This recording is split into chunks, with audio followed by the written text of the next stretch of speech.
are more than okay. And I've been having trouble with StreamYard.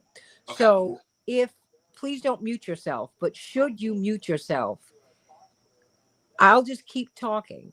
Mhm. And if I I, say yeah. you can't hear me, Yeah. what I'll do is just ask you a question because my audience can hear you. Okay. And I you have a just mute keep on mic. talking. If I have a mute on my mic, so I won't use StreamYard to mute. I'll just use my mic. If for some reason I'm coughing or something like that, you know. Don't mute. But Yeah. if Okay. but if you do, because it's for some reason they're not letting you come back Oh, so okay. that I Then I can won't hear do it. you. Yeah. Okay. So if that's but I will just ask you questions. You keep on going, Okay. and that's it. And we're going to go for about an hour. So Okay. I'm going to get right to it. But are you? Do you want me to mention your upcoming documentary? No, I mean, right now it's just, Status Quo is the work I did for, Okay. so that you can, I'm a freelancer with them, and basically I'm focusing everything on, like, as every journalist, on my newsletter, visu.news, visu.news. Well, this is what we're going Yeah. to do. I'm going to Yeah. come right in, and we're up now. But I was just, taking care of this. It was Yeah. nothing, nothing, nothing, nothing. So everybody, like and share, and I will give you this hour, and you can do with it what you will. Okay. Because I don't like the AI generated clips, and I'm trying to learn how to function with all of that. Okay. But Yeah. oof, but I have got 30 seconds.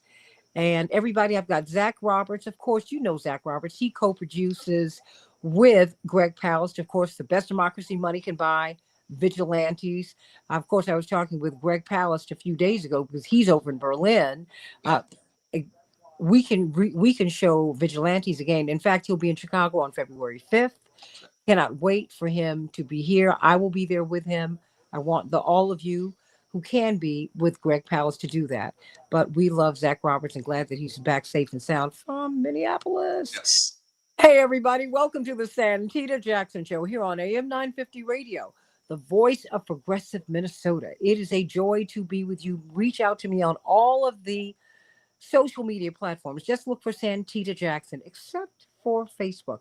Santita Jackson and Friends. Santita Jackson and Friends. That's where I can get new friends. But everybody, ex Santita J, ex Santita J. But meet me on StreamYard, on Blue Sky. Meet me on Facebook. Meet me on Instagram. Meet me. And like and share, like and share, like and share. Help us with the algorithm. I have been so excited about the prospect of interviewing this man. He's a very, very dear friend. Indeed, he is family. And he has been producing with Greg Palast, has been his trusted ally and partner for years. The Best Democracy Money Can Buy, Vigilantes, which we're going to be showing again because as we have the president saying, maybe we won't have an election, I think you should not take this as a joke. I think we need to listen to him. We need to listen. Yeah. And Greg Palast has been sounding the alarm. You, Zach Roberts, have been sounding the alarm on the dangers to the existence of the republic. Yeah. The Most certainly. republic, the republic. Yeah. And so, indeed, a woman shouted to Benjamin Franklin as he was leaving Constitution Hall after they signed the Declaration of Independence, as they formed this new government. She said, "What kind of government? What have you given us, sir?" He said, "A republic, if you can keep it." Yeah. And so we're in the 250th year. Can we keep it? Yeah, we can, but we're going to have to fight for it, everybody. I want you to like Yeah. and share, like and share, like and share. There's something very, very interesting about what we are seeing in Minneapolis. There are so many issues that are coming together. We have seen uh, a police chief from at a community that is adjacent to Minneapolis, because it's not just Minneapolis, it's the whole area, it's the whole region, quite frankly, and quite frankly, it's the country. Yeah. Well, this police chief said, "My two of my officers who are people of color have been pulled over by ICE." Yeah. They complied, and things almost did not go well.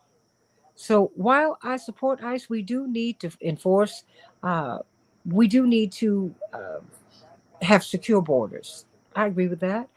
He said, "I do believe that if people are not here legally, we need to deal with them lawfully and in a humane way." But now you're going after police officers and you're targeting racially profiling Yeah. people of color. Something's going on here.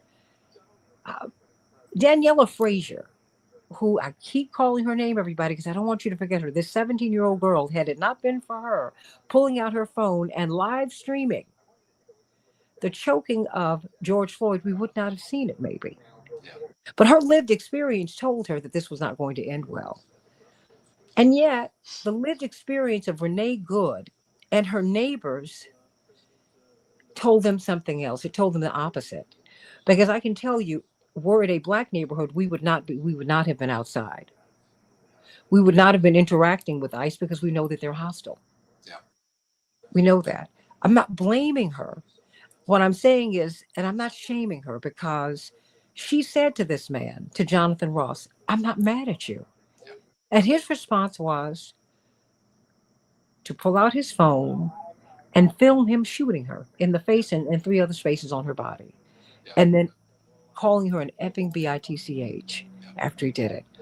Wow. Then you won't let the you won't let the physician come over there. Hey, I'm a police officer. No, you say where you are. But I'm a physician. Can I check her pulse? I don't care. Wow. And then when the medics finally got there 15 or 20 minutes later, they did not have a gurney. Yeah.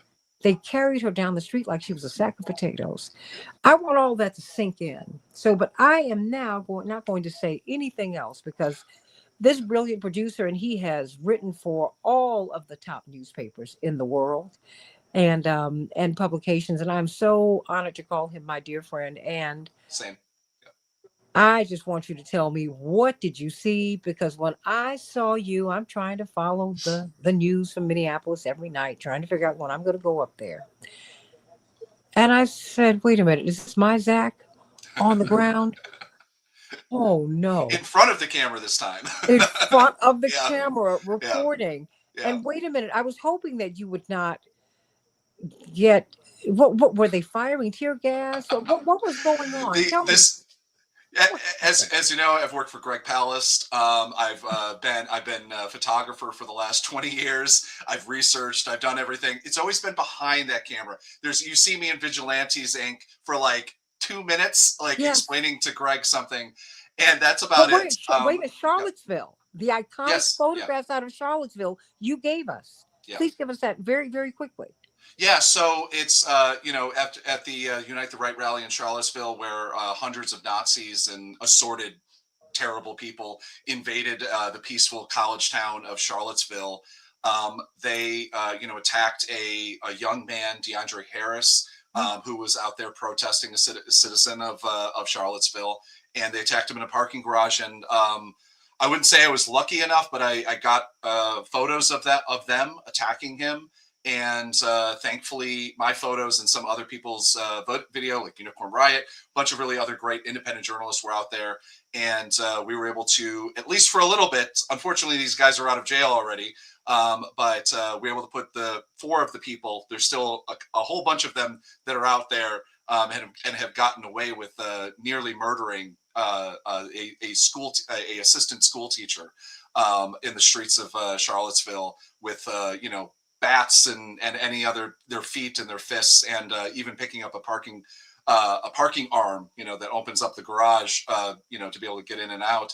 And they use that to attack him. And those photos, and also the photos that I took of the night before, the Tiki Torch March, Yes. the Nazi march that they did, that reference that they did it to reference the photos and the visuals of Leni Riefenstahl films back in the 30s and 40s. And I got those photos, and those photos also have been used to basically name and I don't know, it used to be name and shame, and potentially they get fired, potentially they get ostracized. Now, unfortunately, we hear that some of them are, working in the administration. And so it has been a long, long 8 years, or not, almost 9 years since then. Yeah. And now we're in the streets of Minneapolis, where we have armed ICE agents attacking protesters, and attacking and arresting and detaining American citizens, pulling people out of their cars,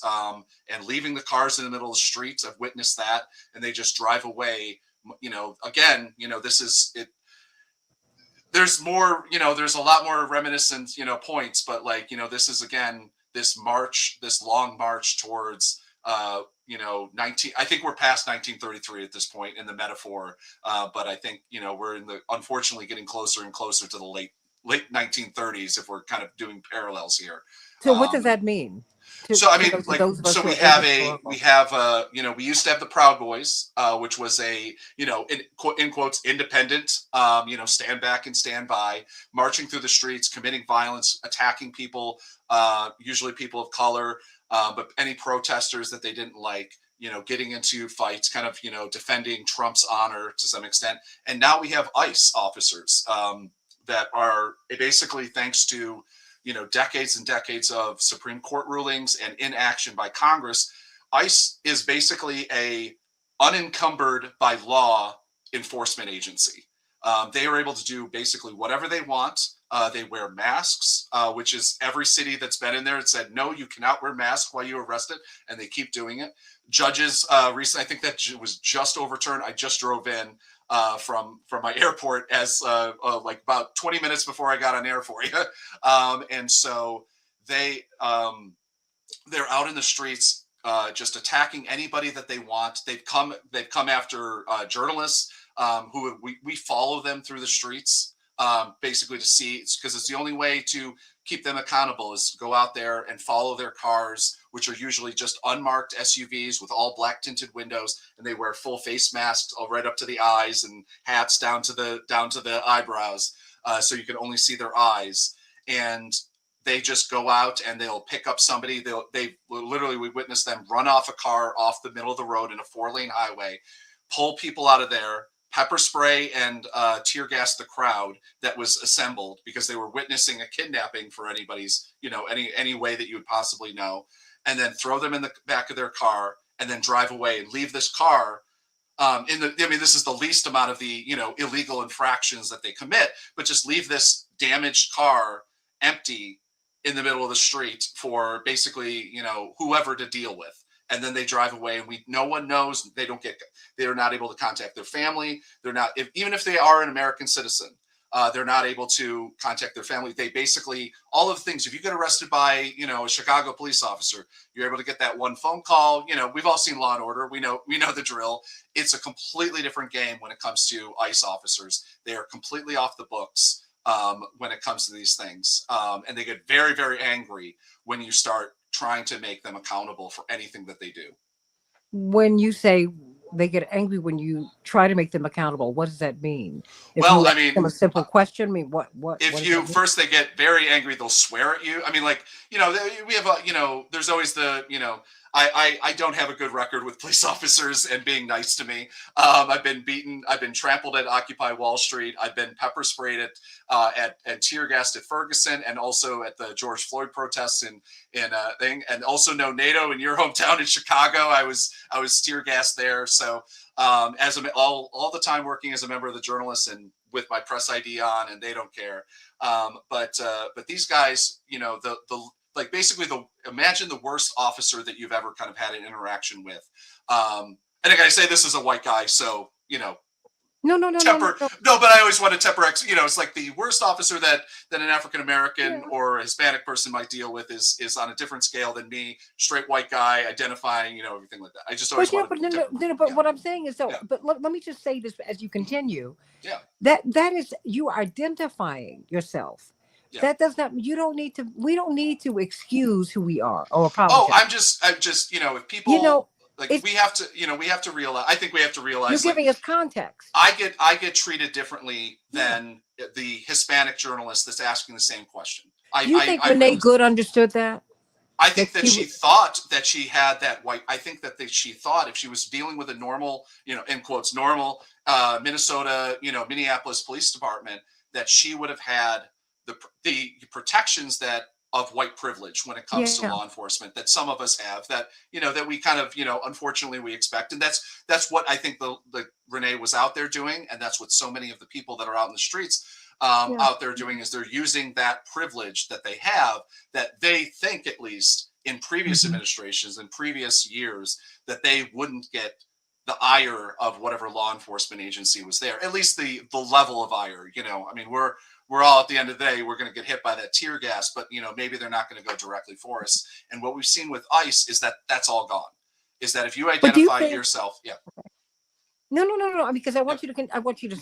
I want us to walk through that, yeah, because the corporate media are not reporting this, but I want to get a sense from you what's yeah, happening there, because I feel like something has has been jarred loose there. yeah. That the anger is, there's an incredulity, Mhm. like, wait a minute, an incredulousness, like, I can't believe you all are doing this Yeah. to me. I mean, There, I think that the violation, I'm not, oh my goodness, I'm not blaming and shaming white people. I'm no, saying no, this is, we have different yeah, lived yeah. experiences, and I That's, think when yeah, black people have tried to say, and Latinos have tried to say, look, this is what this has happened, some people have been like, well, everybody feels that way, whatever situation we're in. It's really, yeah, maybe if you did this a little yeah, bit yeah. differently. And what and I'm seeing, I think something else is happening, Zach. Mhm. No, but that's what I'm saying is I think that previously, like I always use the example that as I've been working as a journalist covering far right extremism for 15 years, I don't get the amount of personal attacks, death Hmm. threats, or whatever that friends of mine that are women journalists that work in entertainment media. Like that, Hmm. they don't cover anything. They don't cover the far right. They don't cover Nazis. They literally just write, not just, but just write about movies. They get more threats than I do working covering and outing Nazis. And so there is, and so when you deal with police officers, it's you do expect obviously as a journalist it changes a little bit too, Yeah. but if that what I've been seeing in Minneapolis is that all of that kind of what used to be at least in a normal interaction with a law enforcement officer, that a white if I'm standing a white man in the same outfit wearing the same thing next to an African American man on the streets of most major cities in America, um, I'm considered the one that might be the victim, not the Hmm. attack, the Yeah. aggressor. And here in Minneapolis, is that is starting to change, mainly because the people, so many of the people, and I don't want to downplay the fact that there's an incredibly large number of Hispanic and Black people that Yeah. are Yeah. out in the Yeah. streets, and it's beyond brave that they're out there because the level is up there too. I mean, it's doubled. But So like you are people. seeing Black and Hispanic people out. Absolutely, absolutely, yeah. And it is, I cannot imagine being a Hispanic person in Minneapolis right now, or at least coded. Like I spoke to this. You might have seen the video, Minnesota Angry Man. Yeah. It was on the Bulwark or whatever. I spoke to him. I was the first person to speak to him, and then went viral. Great guy. I just interviewed him the other night, and his daughter. His wife is Iranian and he's Ukrainian, like back the generation or two back.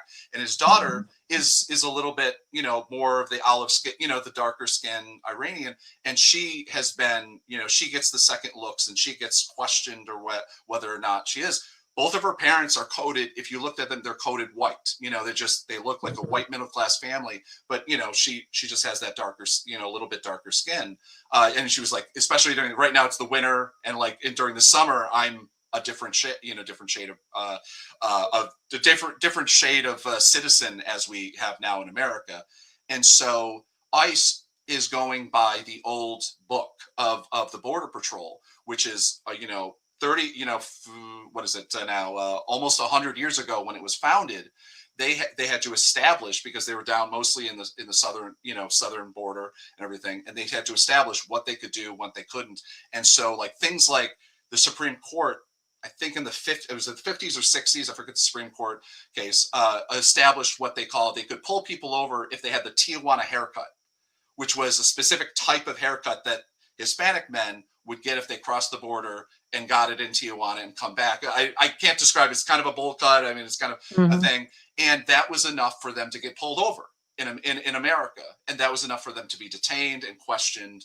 And now you're kind of, that's what the Kavanaugh stop is. It's like if they fit the description, whatever the description is that they need it to be of it, not an American citizen, then they can get pulled over. And so that's where we are in Minneapolis right now. And there's a lot of people that fit that description in that town, because we have there's I don't want to put a large, but there's a decent sized Somali population that you Hmm. remember hearing the unfathomably terrible words that Donald Trump spoke about them as basically non-human. Hmm. In a story that just went as a blip a couple weeks ago. I still can't believe that wasn't, to me. Could you imagine Barack Obama saying about Irish people that, like, oh, they're a second class group of people, they're not, can't be trusted? That would have been the end of his presidency. But Donald Trump can say that about Somali people who are maybe they're working their butts off. I spoke to a bunch of people, the brave people that are out in the front line. I can't imagine being a Somali American citizen carrying a passport, and being out in the streets protesting ICE, and being right across the street is that detention center where they're housing any number of people that basically we don't have records of. We don't know who's in there. It's unaccountability on a level that I have not seen as a person who covers unaccountable leaders over the last 20 years. What is the mood in Minneapolis, if you It's could describe it for the rest of the yeah, country? Because in Chicago, basically Chicago ran them out of here. yeah, They're still here, but um, Chicago just Chicago's a different kind of place because yeah, it's also politically so organized. yeah. Um, the unintended consequence of the Democratic machine is that I can say this: Reverend Jackson was able to organize, and other activists were able to organize and really push back against the establishment. Yeah. Um, what is going on there? Help me to So understand the I mood. have never seen this level of bottom up organization. The mayor and the governor are not just not doing anything. They're going on TV and yelling, as saying swear words at ICE, or they're saying, or even worse, the governor Waltz, who I previously, I dug that guy. He's going on and saying, no, you should stand back, don't interfere with what they do, essentially don't protest, because the only way that you can protest these people, these ICE officers, in doing what they're doing, is basically, in quotes, getting in their way. And so he's doing the night that I was hit with something. I was pepper sprayed. I was hit with everything. And so we were hundreds of people that were out in the streets in Minneapolis after they shot a man in the leg after supposedly being attacked by a snow shovel. And there's no evidence of this so far. They did a full assault. Federal officers did a full assault on a neighborhood in Minneapolis, and it was well documented by Status Quo when I was out there, Mhm. and so many other people. But that night, the state troopers came out, and so did the Minneapolis Police Department, and they not only protected ICE from the citizens who were just yelling at them and occasionally maybe throwing a snowball or something. They attacked people in the streets. So I mean, the Democratic, what we have in Minneapolis is, yes, it's a mostly, especially in the core of the city. Out in the suburbs, obviously, just like in Chicago, it changes very quickly Mhm. um, politically. But what we have is basically a police department on multiple different levels. We have the Hennepin County Sheriff's Office as well, has been attacking protesters and keeping them away from ICE in any way, shape, and form. So you have a law enforcement who is, I guess it not. I mean, this is my question that I would love, that if I ever had access to the mayor or the governor, is asking: are you directing your law enforcement, or do you have control over your law enforcement at all in any way, shape, and form? Can you tell them not to attack peaceful protesters or protesters, people that are out in the streets, because they are? I've documented it. I saw it with my own eyes multiple times over the week that I was down there or up there, that the law enforcement agencies that are supposed to be, beck and call to the citizens and residents of the city, were actually attacking the city and helping Donald Trump's, Gestapo officers in the streets. And I don't have an understanding why that the Democratic Party leadership in the city have not been standing up. I think the difference is that they don't, in a way that in Chicago you have really just the most, I mean, it's Chicago, it's famous for it, is that, you know, the aldermans have power in that city. You know, like you have people that are down the chain of things that have power in a way that maybe a mayor has power in, you know, Syracuse, New York, or something like that. I think that it's a distinct difference. So in that kind of lack of leadership, what's been happening is you've had an I can't, I've been covering activism for 25 years. Long, you know, during the Bush administration. That's how old I am at this point, you know. So it's I mean, the kids that are out there, I always like to say, I scolded an 18-year-old activist that was out there. She wasn't wearing a hat, and I was just like, I finished the interview and I was like, okay, I don't want to be a dad here, but go put on a hat. And because it's so incredible to see the level. If you go down any of the streets, especially in the Somali neighborhoods or the areas that you have a lot of ICE raids that have been raiding businesses, and kind of where this whole BS started when a right wing a streamer you know, tried to break into children's daycare centers and was like, I can't get into this children's daycare center, and everybody acted surprised. Where it's like, I hope that they're not letting a random 23-year-old into a daycare center. I mean, it's just like the way that this country reacted, and all of the media reacted to, where it's just like immediately, this is just complete and total BS. And but like the way that, but those same streets is where ICE has been doing a lot of raids. You see them going around. You'll see on every street corner, you see people wearing whistles. And so the moment they see what they think is an ICE truck, and like they have databases, I don't want to get into specific details because I don't want to out things, but they have it is the top to bottom organization. There's chats. I mean, this has been written about a lot.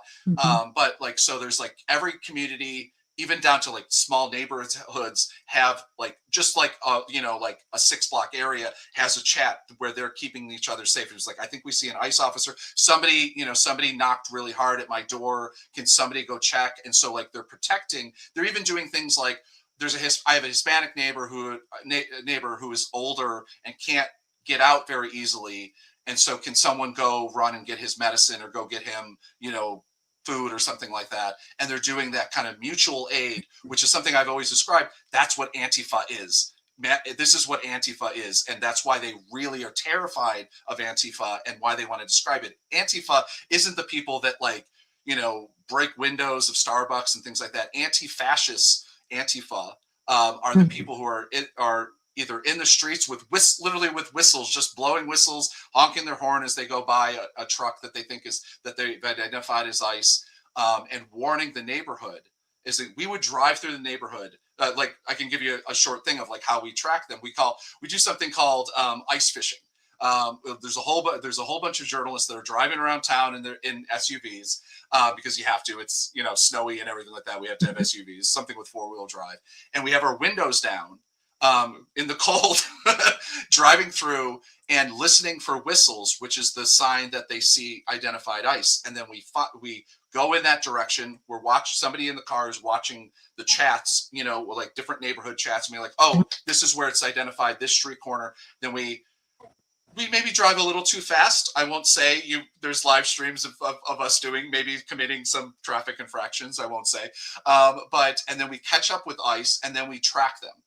And then unfortunately, what happens is when they see that journalists are behind them, they start committing more traffic infractions and blowing through red lights and intersections, and almost I've witnessed them causing accidents almost. But like going through that, and we follow them as safely as we possibly can, so that if they do stop and do a raid or something like that, we're there to document it, because so much of this is happening without any documentation. They don't have their body cameras on. They're unfoyable in a way. We can't do freedom of interactions. And sometimes the only way that we know somebody has been kidnapped from their home, and I say kidnapped because they usually don't have a judicial order. Very often they are citizens or illegal residents. And like, there has been so few actually, and I hate using this term illegal, but as they would say, but undocumented immigrants that have been picked up in this BS that they're doing, that what I've witnessed is so many of the people are just brown at the wrong street corner, you know, and so, and you know, picking and getting seen and a license. They're going off of like old information. They're going off of license plates that somebody else might have owned the car.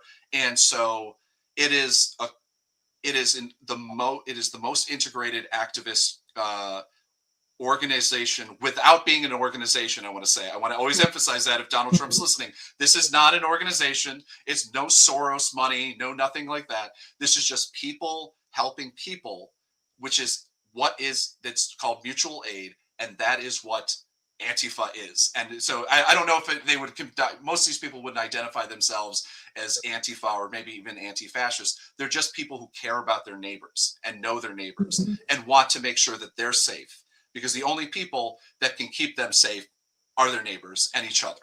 And because no one in that city on an elected level or law enforcement level is doing it. And so it is a city that has experienced it. They went through it with George Floyd. I talked to a whole bunch of people who were out in the streets during George Floyd protests and were doing organizing back then. And they know what the law enforcement is like in that city. It hasn't been fixed, unfortunately. And they know that they're, unfortunately, Mayor Fry, who talks a good talk, has the spine of an octopus that has been that has been left out in the sun to rot for a couple months. So, well, ooh.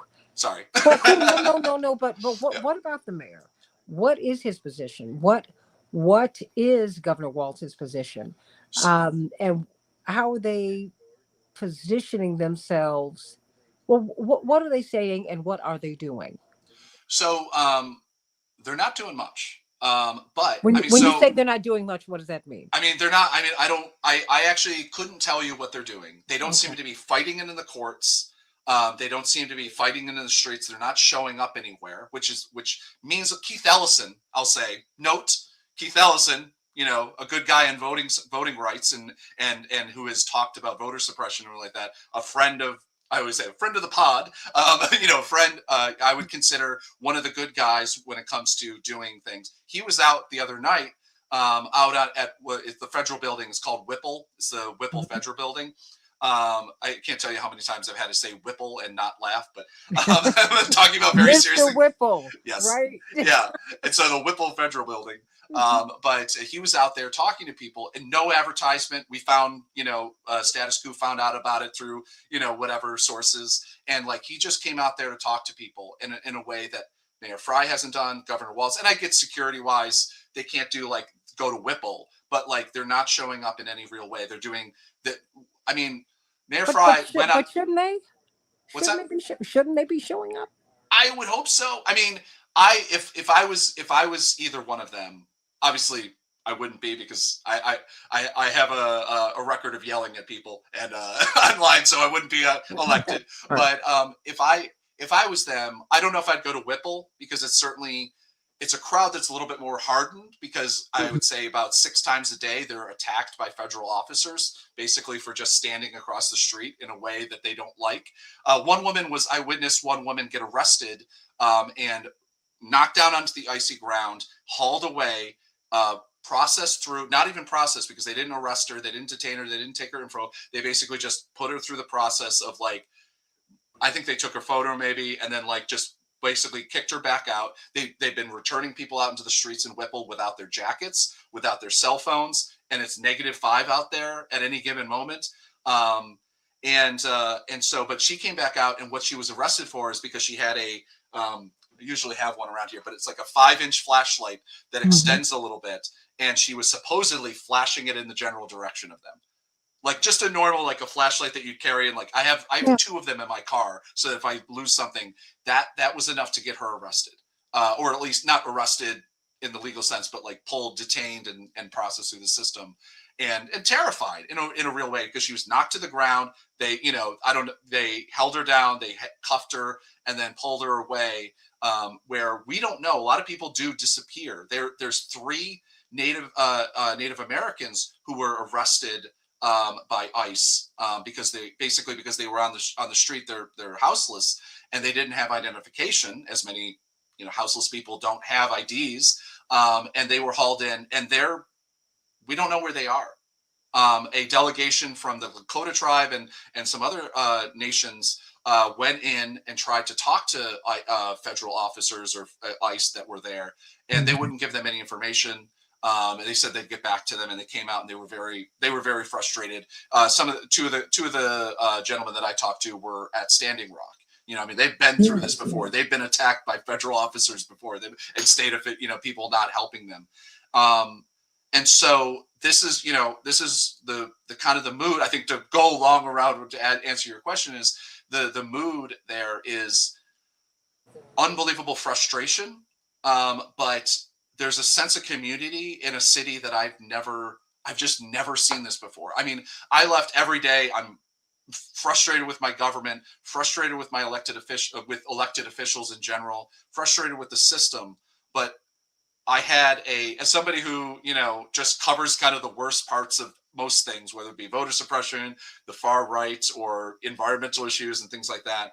I have never seen a level of interaction and activism in a city that, and none of it it's happened over a couple, like basically, I think 2 months now. And it looks like a system that has been like humming along for years, because it's that level of like just incredible, people will show up. You say a street corner on one of these chats that there's ICE officers arresting a person at a house. I would say in 5 minutes there'll be 20 people there witnessing it.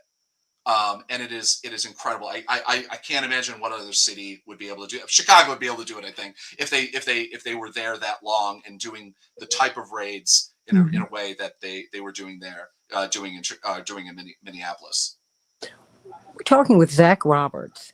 Of course, you know this documentarian, Vigilantes, and The Best Democracy Money Can Buy. Of course, he and Greg Palast have been doing magnificent work for years. And of course, the iconic photographs that we saw from Charlottesville, from Ferguson. This is a photographer who captured these images that have been seared in our collective memory. Help me to understand, and how else can we follow you, Zach? You can right now ZD Roberts, ZD Roberts, on most social media sites. I have a newsletter that I do at visu.news, VISU dot news, like .com is the news, and that's free right now. I do all my journalism for free. Obviously, if you can support my help, that would be great. The last week I was in Minneapolis for Status Quo News, which is live streaming. You can go back and watch all of my live streams. It was my first time. Forgive me if you watch it and you're like, this is a little first time ever being on camera, in front of the camera. So I credit my videographers, John Farina and Will Dupre. Fantastic guys. They're doing it all with like helmets and gas masks, and they're holding a camera. I'm just holding a microphone. But we have a whole record. The first time I went live there, I mean, this is what it's just like to say how intense it is there. The first time I ever went live in front of a camera for Status Quo News, or just at all, within 30 seconds of me, I did my intro. This is Zach Roberts for Status Quo. You can go to Status Quo, doing the pitch of like supporting the work, and then flashbangs were all around me. And so that was within 30 seconds. So you can go watch that and watch me react with we can swear on YouTube, so I might have slipped a couple swear words in there. I was watching. That's why I called you. Yes. Well, and I called because I was concerned. Number one, I did not know that you were there. So to see a dear friend on the ground as I'm watching tear gas and only heaven knows what else being fired upon the crowd, and the crowd is, people are angry, and you're reporting. It was, I was concerned, and because I don't know what ICE will do. Where are the local police in all of this? What are you seeing with them? I mean, that's it's for the first couple of days that I was like, that's a good question. Where are they? Where are they protecting? Because that's something in Chicago, the mayor there tried to do, and then they attacked friends of mine who were journalists. They got attacked more by cops than they did ICE agents, local cops.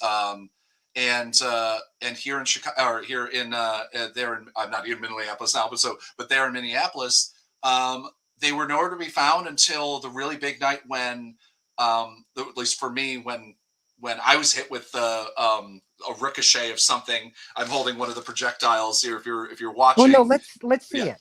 yeah. Let me pull it out. I keep it in a plastic bag because I Yeah, just went yeah. through airport security, and like going through airport security after you're covering protest is usually an interesting thing because you're covered in smell of munitions and things like that. So this is a rubber piece. It's a piece that blows off of a I think it's part of a flashbang. They were using a whole bunch of different items. They were using tear gas. They were using pepper balls, which I was shot with pepper pellets in Rochester. I'm actually What is suing the that? city of this. So it's, you think about a pellet, like if you had like a pellet gun as a kid or Yeah, anything like that. They're little tiny pellet. I don't have anything size wise comparison, but like um, buckshots. they're so it's like pieces of buckshot, yeah, but Okay. it's individual. So if you're at a protest and you hear the sound, brr, brr, brr, literally it sounds like that. And what they're shooting is hundreds of little tiny pellets. But here it was balls, so it's a little bit bigger. It's probably like maybe like a fourth the size of a golf ball. Maybe that's maybe even too big. And what they should do legally is they're supposed to shoot it at the ground because what they are is compressed, dry, powdery, basically like pepper spray. Like that's chemically not probably not the exact equivalent, but that's what it feels like. And so what it does is they're supposed to hit the ground, and then the dust goes up and the wind blows it. And so it's a good way without having to do a direct spray. A good way, and I'm just using what they would say. So, Like, but what does that feel like? Does it burn? so it burns. If you've ever been pepper sprayed or been like basically like if you've ever like walked through a pepper spray or like it, so it burns. It causes your lungs to kind of constrict, and so it becomes like a little bit harder to breathe, or like a little like kind of burning sense. Your eyes like really water up and get really like just start hurting, and you really, unlike pepper spray, which you can very easily like not very easily, but like wash off, or like if it, like once I was at the Penn State a couple years ago, and there was white nationalists there, and they pepper sprayed the crowd. And thankfully, I got pepper sprayed, and I had an orange streak, a bear mace, and it was an orange streak right across my glasses, so I didn't actually get hit that bad. My friend got hit straight in the eye. Ford Fisher, fantastic videographer, but there with the pepper balls is they're supposed to shoot them at the ground and they kind of dust up, but what the problem is that every officer that I've ever interacted that I've ever seen doesn't follow that, and so they'll either do two things in Rochester, New York, during the Danny Prude, after the Danny Prude killing. Hmm. They were shooting the signs up above, and so it would drift down. But they were also shooting at eye level and chest level and leg level, and so they were shooting at people, which is what they were doing in Minneapolis as well. They're not supposed to do that. You're not supposed to be shooting, like same thing with like the rubber bullets, which is another thing that they were shooting. They did that same thing. State troopers did that in Ferguson. They were shooting. A friend of mine lost her eye and still has health condition problems from it. And so they're supposed to shoot at the ball, or they're supposed to shoot it at the ground, so it bounces up and it hurts, but it doesn't. They're less. They call them less lethal, but they're lethal all the time. There's many people that die from these things. I mean, same thing with the tear gas. They were using two different types of tear gas. One, you can see some of the photos that were published from it would have been a week ago, Wednesday night in Minneapolis. They were using this green tear gas, which has been supposedly what it is. It's like it's all tear gas is illegal to use in war. All these things are illegal to use. It's against like Geneva Conventions and things like that. Not in American protest for some reason. It's legal to use on us, but not legal if the military was to go overseas. It would be theoretically a crime, but they can use it on us. But there's a green tear gas that was basically there's like tear gas that you can kind of walk through, and it's terrible. It's really horrible, and you want to get the heck out of the area. The green tear gas is supposed to cause a rash and an irritation on your skin if you walk through it, and potentially cause long-term health problems. Not the tear gas if you're a woman, if you're pregnant or thinking about being pregnant in the near time, do not go near tear gas. Do not at all. There's been many studies that have talked about that causes long-term health problems in women. I'm not having any plans to do that, so I have but also wearing I have a gas mask. and going through it. But it's not always a good seal, especially since I have a beard, and so I get the effects of it every once in a while. But if you ever see green tear gas, run the heck away. That's all I can say. That was what I wanted to say with that. So. And you're not seeing the police. I mean, because we've seen, a video here, a video Yeah. there, of police officers confronting ICE. I saw one officer, I believe he was in New York, Mm-hmm. and he said, "No, this is my block. These are my streets. I, You don't in come here and yeah, do that." I think in New York, as a person who's been attacked multiple times, I was arrested and beaten by multiple police officers in New York. I think New York, it's a beat thing. It's like, no, this is my beat. This is Hmm. where I get to beat, So it's a not you. turf. It's a Yeah, turf no, no, no. war. I'm using the double metaphor of the Oh, beat. okay. This is my beat, police beat, and also this is the only I get to do the beating here, not you. I don't have that much faith in the NYPD. So are they all Hopefully, it'll together be then? better under Mamdani, but it is the NYPD. So. Well, I mean, but are they all on the same page? Are they of one accord? The police and every police officer that I've seen. This is my personal thing. I'm sure maybe there's Mhm. other interactions. Maybe people have done things. Every police officer I saw, police, whether it be state trooper, Minneapolis Police Department, or Hennepin County Sheriff officers, they were aggressively against the protesters. They were aggressively against people being anywhere near ICE officers. That was seemingly their job, is to basically keep protesters away from the ICE officers, not to defend them, because they were threatening people with Mhm. Hennepin County Sheriff's Office shows, if you go to Whipple, the federal building right now, where there's kind of an ongoing protest. I don't know, about 24 hours a day, but like I was there up until like 12:30 at night, and like there was people still out there. In unbelievable, like tonight I think is supposed to be -10 degrees, Mhm. with a not counting the wind chill, so it's probably like -20 with the feel.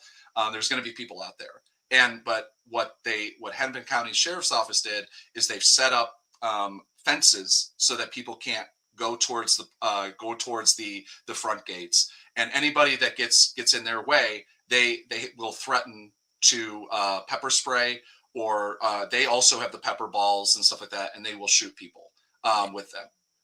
What impact is this having upon the citizens? Because is it the citizens against all of the police? So I think it is the normal, everyday citizens and residents of the city against basically any bit of authority that is in that city. I don't see local leaders in any way, shape, or form, elected leaders, or it is just the kind of standard people, that are just people that work at restaurants, people or whatever. Every restaurant that we went into was um, was at half staff and half capacity, because people don't want to go into Minneapolis. People are staying in their homes. What I mean, it was wild. Every restaurant we went into, they were the waitresses, the servers were coming up to us and like basically thanking us for coming out, not just because they were supportive of the protests, but because there was nobody in the restaurants. And the journalists were, at least a couple of restaurants that I went to when I was there, the journalists were basically the only buddy there and only buddy people out, and then some, not even locals, but like, people coming in for a conference or something like that. And people are not going out anywhere. Every server, every person who worked in a restaurant that we talked to, or at a bar, said, "Oh yeah, the people in the back, two or three of the people in the back were taken. We don't know where they are." And they were arrested, even though they have they have their residency, or whatever legal paperwork, they're legally here, and they don't want to come into work. The hotel staff, I mean, so many of the hotel staff are on edge. Every door is like locked. You have to kind of get a security thing to go in, because they're worried about ICE officers coming in. So many businesses have signs on their door that say ICE not welcome here, or federal officers not welcome here. It is I've never seen kind of a conclusiveness of a city against a group of, I don't like calling them law enforcement, because even law enforcement officers have like a bar of standards that I mean, we've seen ICE officers go through 4 weeks of training, if that, and they don't know the letter of the law, they don't know the Constitution, they don't know anything what they're doing. We watched we've watched They don't even know their weapons. Like we watched the pepper pellet guns. They look like if you ever play paintball or see a paintball gun, they look like, you know, kind of cheap paintball guns, and where they have this like plastic container at the top, and then the pepper pellets go in here, or pepper balls go in here, and then they shoot out like a gun. But it has like a draw system as opposed to like a gun that you cock or something like that. And the top fault was falling off of the pepper thing because they didn't seal it well enough, and all the pepper pellets were falling out on the ground. We saw people drop their magazines for the pepper, or for not for the pepper balls, but for the rubber bullet guns that they have. So literally drop that on the ground, and then all the balls start scattering on the ground. They don't know what they're doing. They're completely untrained and completely unready. And we've even I think it was 404 Media or maybe Wired magazine wrote a piece about that. The ICE is trying so desperately to hire so many people so quickly, and nobody wants the job. Thankfully, we have that bar. Is that they're using AI to go through the resumes, and it was clearing people who are completely and totally not ready and have no law enforcement experience, and clearing them directly to be hired and go off to training. So you have people that have criminal records. You have people that have, you know, that don't have any law enforcement. It would like we had Laura Janine. I don't know if I'm pronouncing her name right. Who's a great journalist. She applied. She's a journalist with a record. You can search her name, and she's like, you know, she's all over the place as investigative journalist. She got offered a job. Like they're clear, and she has no law enforcement training, and they're just hiring literally anybody who goes out there. And you know, so many of the people don't, you know, there's a low bar for a lot of law enforcement agencies. We've all seen that, but like the bar for even physical health, I'm out of shape. I shouldn't be I shouldn't be a police officer. You can hear me on the live stream running like up and down the stairs after things and stuff like that. I admit that. I also have cold-induced asthma, so give me a break. But it's but like the law enforcement out there, it's hilarious. It's like, you know, I mean, I don't know if I don't think I want law enforcement that looks like SEAL Team 6, but at least the bar is me. That to me, that's the bar. And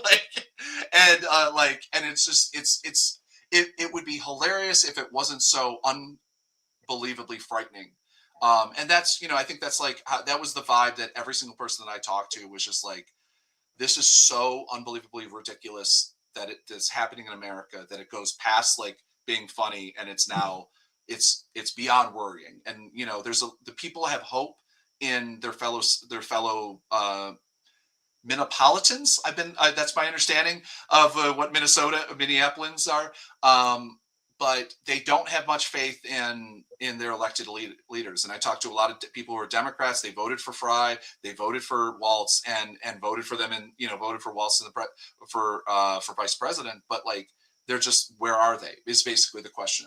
You know, I don't know. I think that what's happening is that they're terrified that if they tell the police to do something, the police are not going to follow their orders, and if the police do by some miracle, that will be Trump's excuse to send in the army from Alaska, which is something that he's threatened, and declare, martial law or the Insurrection Act. And I think that that's what they're hoping, that this will just go away, which is kind of, I think, the vibe that, you know, Chuck Schumer is also kind of thing. We don't want to ban ICE. You know, Mayor Fry went on Fox News, of all places, to say, no, he supports ICE. He just thinks they need better training. He's against them being, getting rid of ICE, which is, I think that's the bar, is getting rid of ICE. The one hopes, if anyone's running in 2026 or 2028, to me, that's the bar, is get rid of ICE. You know, we can have our discussions of whether or not we need a border patrol with this much funding or this, you know, level of, you know, weaponry and abilities, but we certainly do not need the wholly and totally unaccountable agency that is ICE. What about the general strike? Mm-hmm. That is being called for, and now the reports are that more than 40 cities will participate. Do you think that there is an appetite for general strike? First, just tell us what a general strike is, and do you think it might work?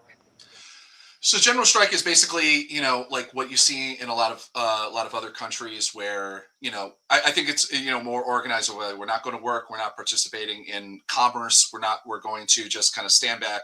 You see, like basically union, it's a nationwide non-affiliated union strike to some level, Mhm. that where we all kind of stand back and, like, just either sit at homes or go out and protest or go, work with our fellow citizens to help each other and that sort of thing. The problem is that we live in America, where people don't have time off, um, and that, yes, somebody commenter there says one day is not enough. Is the only way it works, in my view, is that it has to be a month. It has to be a way. We have Buy Nothing Day. We've had Buy Nothing Day for decades.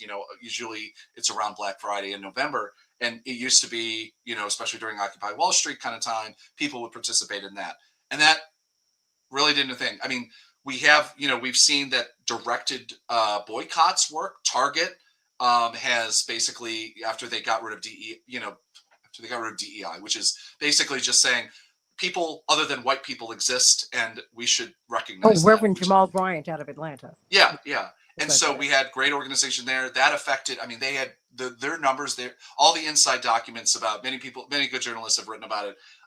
That Target is in basically a spiral of terror, that this is going to continue. And it Yeah. has. And the problem is, I was at a protest the other day where people went into Target and basically they prayed, they sang, and they basically begged Target, especially in Minneapolis. ICE has been able to be going in there, using the bathroom, and kind of like they've been, not, I don't know about welcomed, but like, unlike many other businesses in the city, where even gas stations, random gas stations will kick a guy running a convenience store, will boot out ICE officers, yell at them, get out of my store, and then lock the doors behind them, and then call, basically go over the megaphones, and the speakers at the gas station, and say, warning, ICE, everyone get out of here, and there'll be calls, an organization, then people will come over and kind of not swarm ICE, but like basically film and yells, maybe say some nasty things at them, that their sensitive their little hearts can't, or ears can't stand, and then but Target has been directly affected by it. You have other businesses that have been welcoming to ICE, like Hilton. There was a large protest against Hilton after a person, a Hampton Inn that was owned by, I forget what it's called, a franchise. A franchise owner said, "We don't want ICE here," and they canceled their reservations. Hilton not only ended not only took away the franchise, Hampton Inn. Within 48 hours, they had removed the sign. That like big sign you see by the highway. They had literally hired a forklift to remove the Hampton Inn sign. So in the city of Minneapolis, at least, there's a large boycott of any Hilton properties. Everybody I talked to, when I asked them about that, it was like, I'm done. I will never go back to Hilton again. Why would I do that? And that's where, right across the street from where I was staying, um, not a Hilton property, was one of the big downtown Hiltons, and that's Mhm. where Greg Bovino, the head officer of ICE, the guy who likes to Texas, wear, who was in yeah, Chicago. yeah, Yeah. yeah, yeah. He is, by the way, as a man of 5'8.5", 5'9", I'm not exactly that tall, but he is a very short man with a lot of compensating to do. But anyway, Oh. I mean, it is no. But I have photos where it's just like it is funny when you see people who have, like, Napoleon complexes, and Hmm. that have this extreme problem where it's just like, this is what it comes out. I don't like to. I'm not. I never took a psych class, but it is. No, There's a lot of issues here going on with him. but I think that because he never comes out alone, Yeah. Well, he and wouldn't. I mean, I wouldn't if I was his. I mean, he's well, he's yeah, not welcomed anywhere. but there's something to that because I know people would always be surprised when they would meet Reverend, when they meet my father, and they'd see that Yeah. they would say he's so big. I mean, he's like 6'3", Yeah. and he played football, and you could see that he played football, and Yeah. he has been fit his whole life, Yeah. and that was psychologically, um, that was off-putting to people. I could see that. Yeah. Um, and when you see this man, I mean, because they were going through, look, when they raided that apartment building, in South Shore in Chicago. That's 5 blocks from where I live. Yeah. And Chicago, like other cities, you have a mix. You can go a block and you can go from Yeah. $1 million home to a project to a middle class neighborhood to an upper middle class neighborhood to I mean Yeah. literally block after block after block after block. And people kept trying to say, black people, you need to be careful because Yeah. this is coming our way. And a lot of people didn't believe it. My mother told me, she said, look, make sure you have your passport and your ID. Yeah. Yeah. Because if I don't want people to look at you sideways and go, wait a minute, and then they ask you your name and they'll go, oh, okay. Uh, where are you from? I mean, because bottom line, it's open season on people of, at least initially, we're the canaries in the mine, open season on people of color. Yeah. But now we see that it's everybody. Yeah. It's everybody. Hold on Yeah. one moment. AM 950 Radio, the voice of progressive Minnesota, the Santita Jackson Show. I've been talking with Zach Roberts. Stick with us if you want a little bit more of this conversation. If not, I want you to meet up with Zach Roberts on, where can we find you? Blue Sky is where I kind of primarily am. Just search ZD Roberts, ZD Roberts.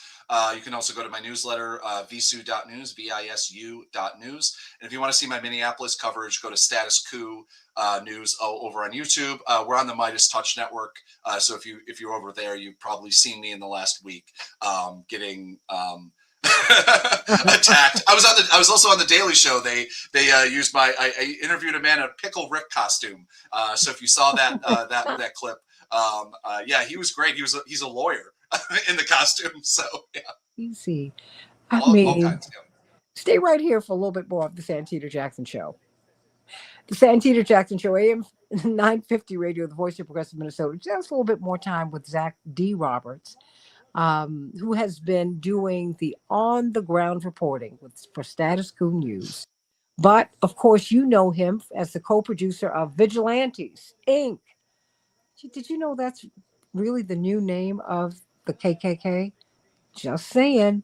That's what Greg Palast and Zach Roberts told us. The best democracy money can buy. Yes, that New York Times bestseller, which became a runaway hit as a documentary. He's a co-producer, a brilliant journalist indeed. A lot of the iconic photographs. He is. I admire your courage.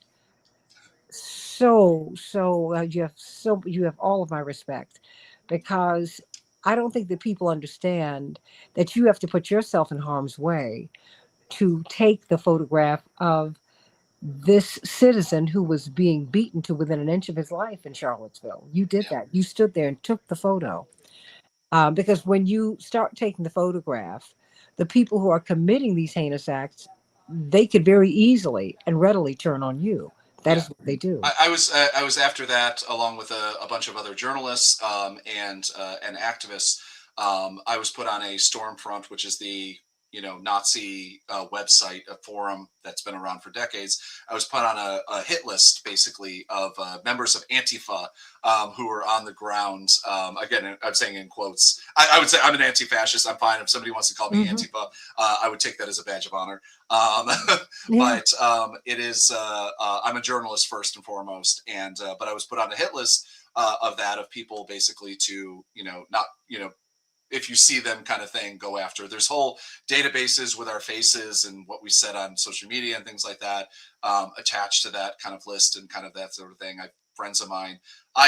As I was saying at the at the top of the hour, it was or earlier in the hour, is that thankfully the only way that I get away with so much of this is the fact that I got this I got this mug that I can blend in decently in a crowd of not so kind people, and they don't immediately they don't have their hackles up when I talk to them, and then sometimes I get to talk to them, and I hate building their trust, but I get their trust, and the fact that I'm a white guy with blue eyes, and at least used to have blonde better blonde hair. No, but do you know what this reminds me of?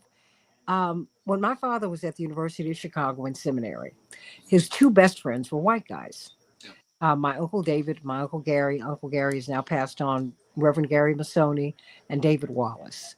Gary Masoni was from Oregon. Uh, David Wallace was from Kentucky. They were, and David Wallace was an upperclassman.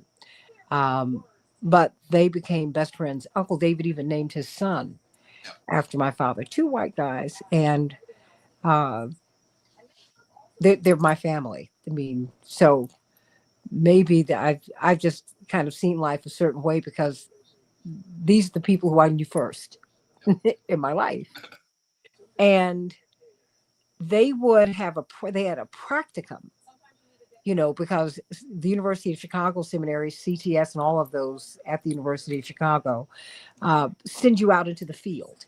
And Yep. so this is the early 60s. And what they were doing was testing the housing discrimination. Yeah. So Uncle Gary and Uncle David would go out and make an application for housing. Then my father would go. Of course, they would get the housing, and they were students. My father, Yeah. of course, would not get the housing. Yeah. And my point is, they, as white men, they understood that three of them understood the assignment. Yeah. They said, okay, they drove down to Selma together. Yeah. So they said, okay, we had this multiracial group of students in the cars. And my Aunt Betty, who's Uncle Gary's wife, now widow, she said, oh, we were making these sandwiches, and we were saying, we hope that they get back. Yeah. Because people glamorize Selma, but uh, Reverend James Reeb had just been killed, and Jimmy Lee Jackson had been killed.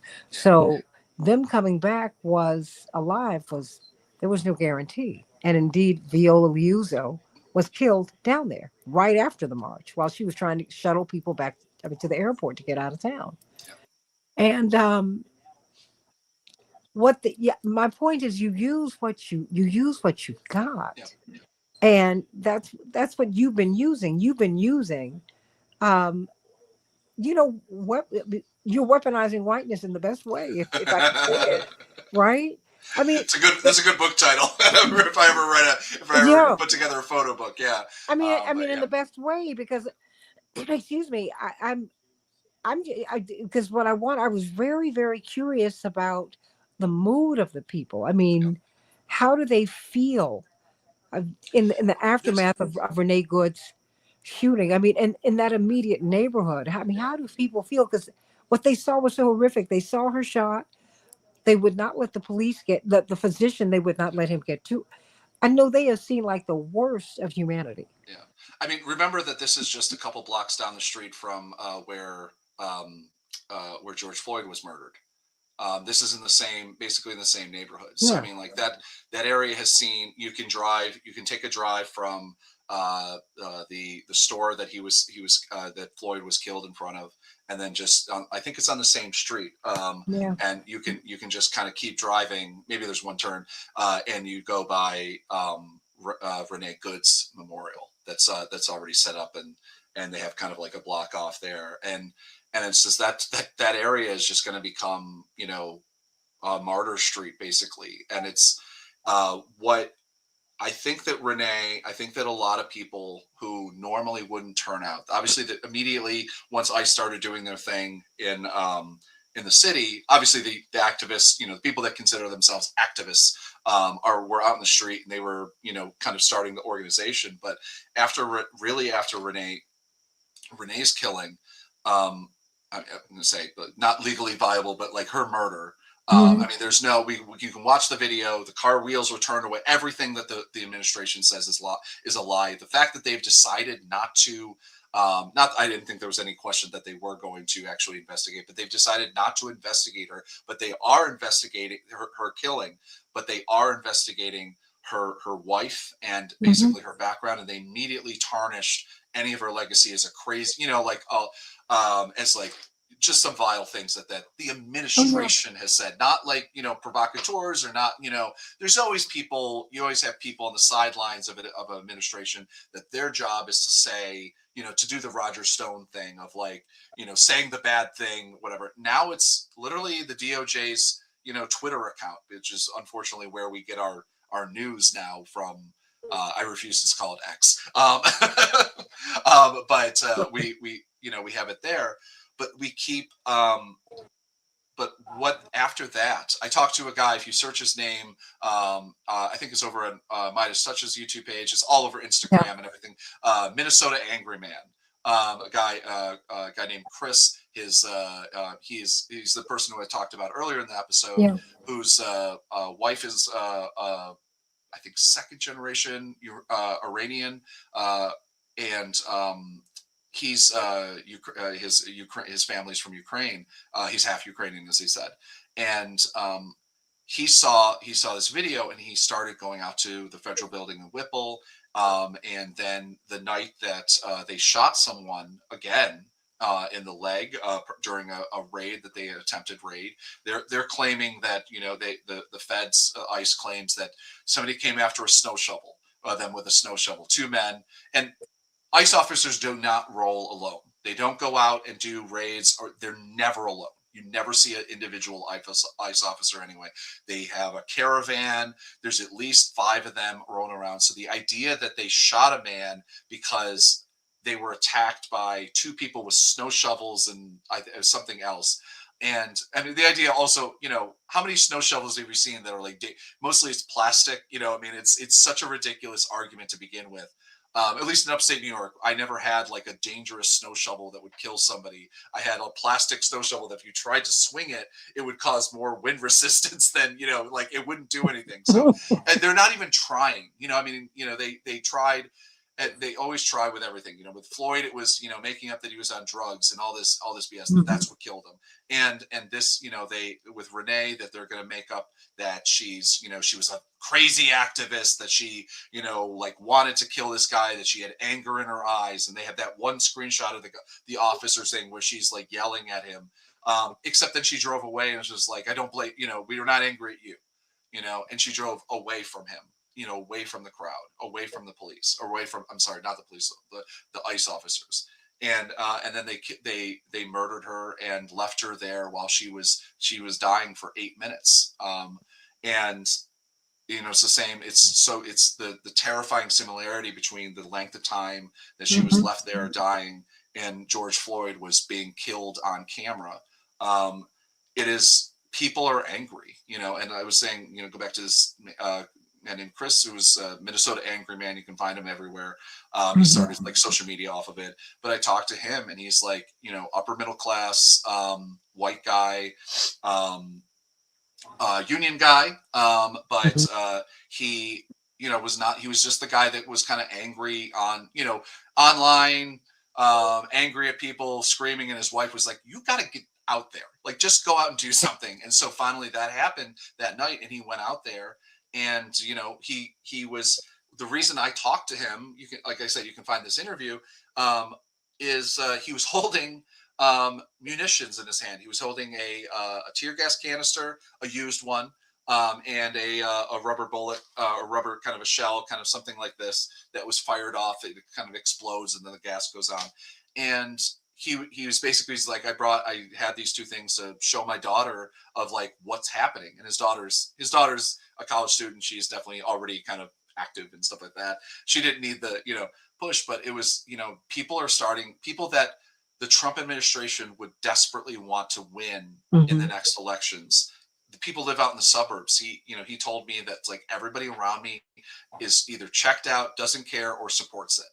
And that, it's caused some conflict in his neighborhood that, he's now internet famous. And it's something that's, I think that's happening slowly the longer they stay there, and it's something that, like, I don't think politically this is smart for him, smart for Trump, to Mhm. continue to do this. I think that popping around the neighborhood, but he's ICE agents are going to Columbus, Ohio. They've been doing raids there. They're going to this small town, I think it's Lewiston in Maine, where because there's a 4.5% population of Somali Mhm. immigrants there. And I just want to say, like, when we talk about the Somali immigrants, like they talk about it, the man that I talked to was, like, I think he's second generation. He's been a citizen. The Somali Mhm. immigrants that are there, they're established in the way that, like, Irish people are established. I mean, they've been here for decades at this point. The wave, the small wave. I mean, so it's not like an Irish or an Italian wave. The numbers of people that are over here are small population. They're embedded in the community in a way that everybody else is. It's just they're part of the community, and the why I think that the only reason he really is focused on this ire is that because he hates Ilhan Omar so much, and he hates Minneapolis, and because of Waltz and everything like that. That's what everybody was like. I asked people continually on the street, at the protests and elsewhere, why do you think that Trump has such an ire for Minneapolis? And it's like, well, because Waltz ran, and it's a blue city that has, again, it's like Chicago, that has a blue city core, and then on the outside is the suburbs. And you talk to people in the suburbs of Chicago, and you would think that Chicago is a complete war zone on a constant basis. It's the same thing. A lot of people from the suburbs in Minneapolis think about the same thing of downtown Minneapolis. It's like, oh, well, it's a war zone. Well, they burn it down too. Years ago, every person told me when I covered George Floyd, it's like, well, they burnt down Minneapolis down to the ground. And it was two buildings and a police station. And it was centered within like 2 blocks of each other. And yeah, no, the rest of the city is perfectly fine and looks amazing. It's a great city. Call out to the people at the Star Bar down there, the amazing little restaurant that like kept us and dealt with us, spicy journalists yelling and screaming and stuff like that over what we've witnessed, and fed us well. But yeah, it's a great city, just like Chicago is. That it's another city that Trump can never win.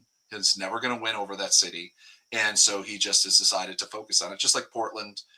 And probably eventually New York City, whenever his weird love affair with, I respect the heck out of Mamdani for winning over Trump after that meeting, where it's like, you can call me a fascist. It's okay. Well, the fact is the game for him has changed. Yeah. He's now an elected official. Mm-hmm. And if he can find some daylight with Trump for his city, yeah, absolutely, he's got to do that. Yeah. I mean, it's like, we can't be, I'm not saying you are. I'm really speaking to the audience. Yeah. He cannot afford. You don't trade in your principles. Mm-hmm. No. But to walk into the office, scowling, growling, angry with him, that's not helping you, because it's not even about you now. Now it's about these 8 to 10 million people. Yeah. Who need deliverables, and he's a New Yorker. And to appeal to him, and they're both from Queens. I mean, I think that's one of the big things. Is that, and also what the biggest thing is that Trump loves a celebrity, and Mamdani, the vibe. I've never met the man. I'm a trying really. I don't like politicians. I don't like to like politicians, but it's really hard to find problems with him. And my politics are the same. And so it's just he deals with things in such a practical way that I think it's going to be. I think eventually that time will come. Unfortunately, I always hate to remind people we have 3 more years of this. Yes. This has not been 4 years this past year. I'm so tired, and I haven't been going out that much this year. And so it's gonna be, it'll be interesting what happens. Interesting to say the least, what happens next. I supposedly New York is getting close to on that list. I think that they're probably going to go out to Queens, or they're going to go out to the suburbs on Well, Queens is, so I mean, but I think that I don't necessarily trust that the law enforcement, but I wouldn't want to mess with New Yorkers once they start doing that, because if they take away, even if New York can be one of the more racist cities you'll ever go to, but it is like, if I mean, we all most inner city, I live there, so yeah, exactly. It's a racist city, but dear God, if you kidnap, if ICE kidnaps their local halal cart guy or whatever, there'll be riots in the streets. Oh, yeah. It's practical, whether it's races or whatever, but I think that they'll come together. And now, and if they talk to the people in Minneapolis, they'll have an organizational chart or map that they can follow that is unbelievably unheard of. What, given your politics, and they're taking pictures of people. Yeah. And so they know who you are. Yeah. How does that impact how you cover the story? I mean, For me, I mean, I had my photo taken by officers a bunch, because what they would do is when they would get frustrated that press and journalists were following, there was one incident where it was just I always have to apologize for laughing because it's so ridiculous. Like when it happens, is that you're following these ICE officers all around town. They take there's like 5 journalist cars that were all like on chats talking to each other and being like they're going to take a right, they're going to take a left or whatever, whoever the front car is. And it's also like it's been fantastic watching the collective nature. Usually the press, like you watch the White House press room and you go, nobody follows up on a question, nobody helps each other out, no one does anything. But out on the streets when we're covering things, most of the people in the cars are independent journalists. Status Quo is an independent operation. There's like just a handful of people working, but the rest of it is like freelance journalists. Maybe they're for Reuters, maybe they're for whatever, but they're all usually freelance. They're not like staff. They don't have like a big money behind them doing anything. NBC and the big networks are nowhere to be seen. The New York Times does ride-alongs with independent journalists so that they can basically use the labor of independent journalists. We get phone calls all the time being like from CBS or from other networks, NBC or ABC being like, hey, any chance we can tag along with you because we don't know how to find this person? Or, oh, do you have any connections? Do you know how we would get an interview with Greg Bovino? And it'd be like, you're ABC, you're CBS News. No, but they're also Yeah. following. They are monitoring you. Yeah, no, exactly. No, I was watching. I was told by somebody that that New York Times was watching Status Quo. And it's just like I find that insane. A $1 billion news operation is watching. A little we're statusquo.com/join. Where we have to do pitches continually. But it's an amazing scene where you'd have 5 cars trailing 3 ICE officers' cars or federal officers' cars. And they would stop after they got frustrated. They would jump out of their cars, armed, with, tear gas or pepper spray or pepper guns or whatever, and then threaten the journalists who obviously would all jump out too, because we think it's going to be an operation, take photos. And they would be like, you can't have to stop following us. You can't do this or whatever. Then they would jump back in their car and drive away and we'd follow them because we're not doing anything illegal. It's okay to follow ICE officers. You follow with a distance, that's, you not respect, but you don't want to get shot or you don't want to accidentally, because everything's covered in ice because it's Minneapolis in January. You don't want to slide into an officer and then become a news story yourself. But it's so ridiculous because they jump out, they yell at us. Sometimes they take photos or video of us, interacting with them. They won't answer questions. They won't do anything. And then they just jump back in their car. And then like 15-20 minutes later, if we're still following them, they'll do it again and they yell at us and they whatever, and then we keep following them, and then eventually they split off and try to lose us, and or they go back to the Whipple Federal Building. And so that was that was most days, and then at nights we go to Federal Whipple Building and cover basically other federal officers, which includes now you have Bureau of Prisons out there. You have you have a full range of different federal offices that are now basically filling in the spots for ICE and the federal what would it be Department of Homeland Security officers that are out there.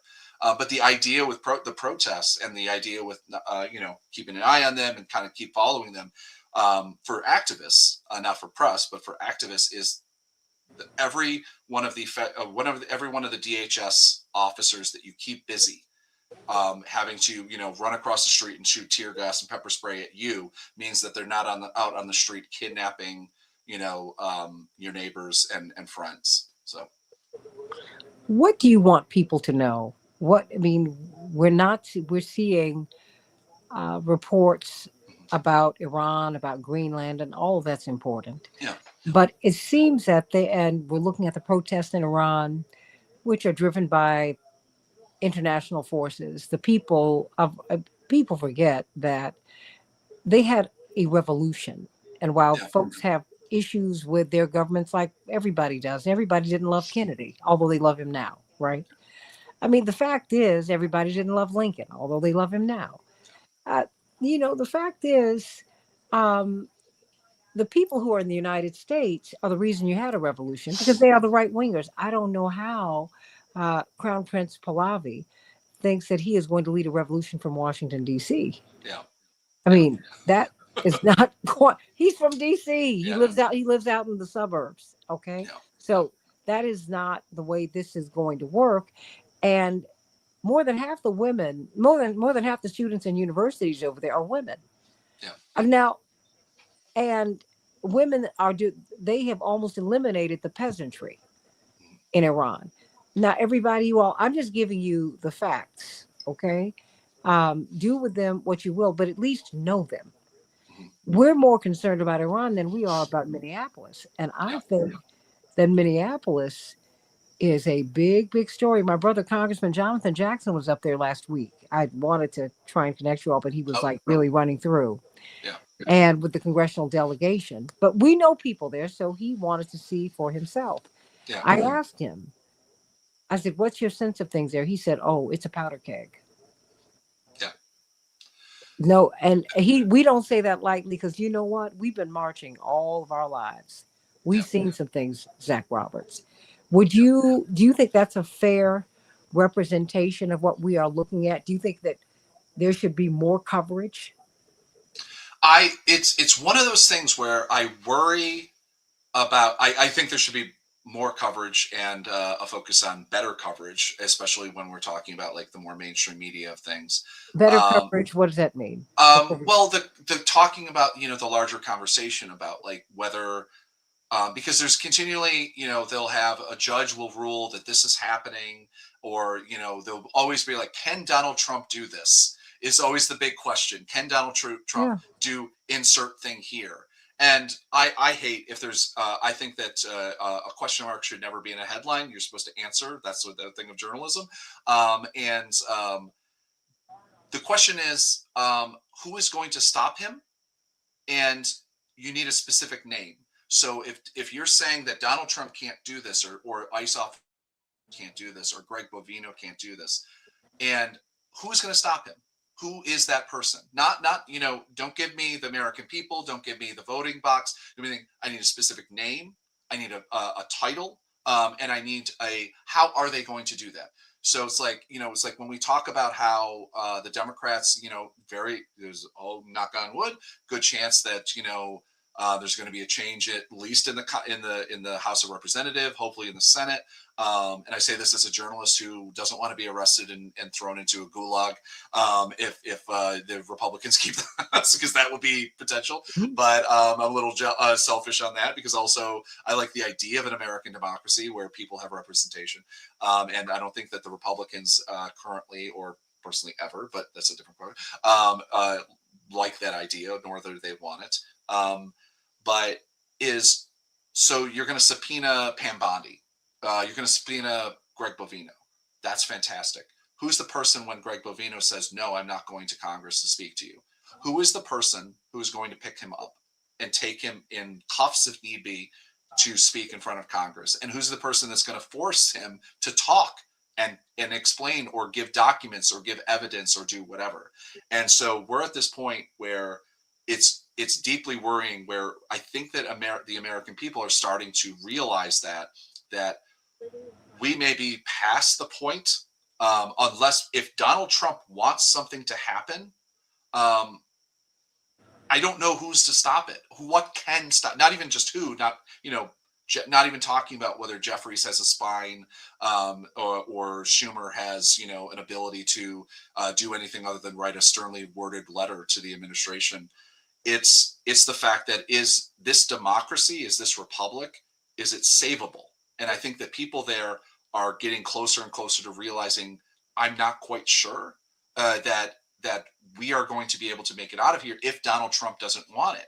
Because not even just because that the leadership, whether it be Waltz or Fryer, is incapable of standing up to them, because they're either because they don't want to, they don't think it's something that they need to do, or whether it's because they're worried that if they stand up to Trump, that means that the Federal Insurrection Act is going to be the next thing, and that they have a court system that isn't going to help them, and they have the federal officers who supposedly would come in and stop them, whether it be the marshals that are going to stop or arrest them, aren't on their side and aren't listenable, including their police force. So it's when you say powder keg, is I think that what Minneapolis may end up doing is exposing how bad it is.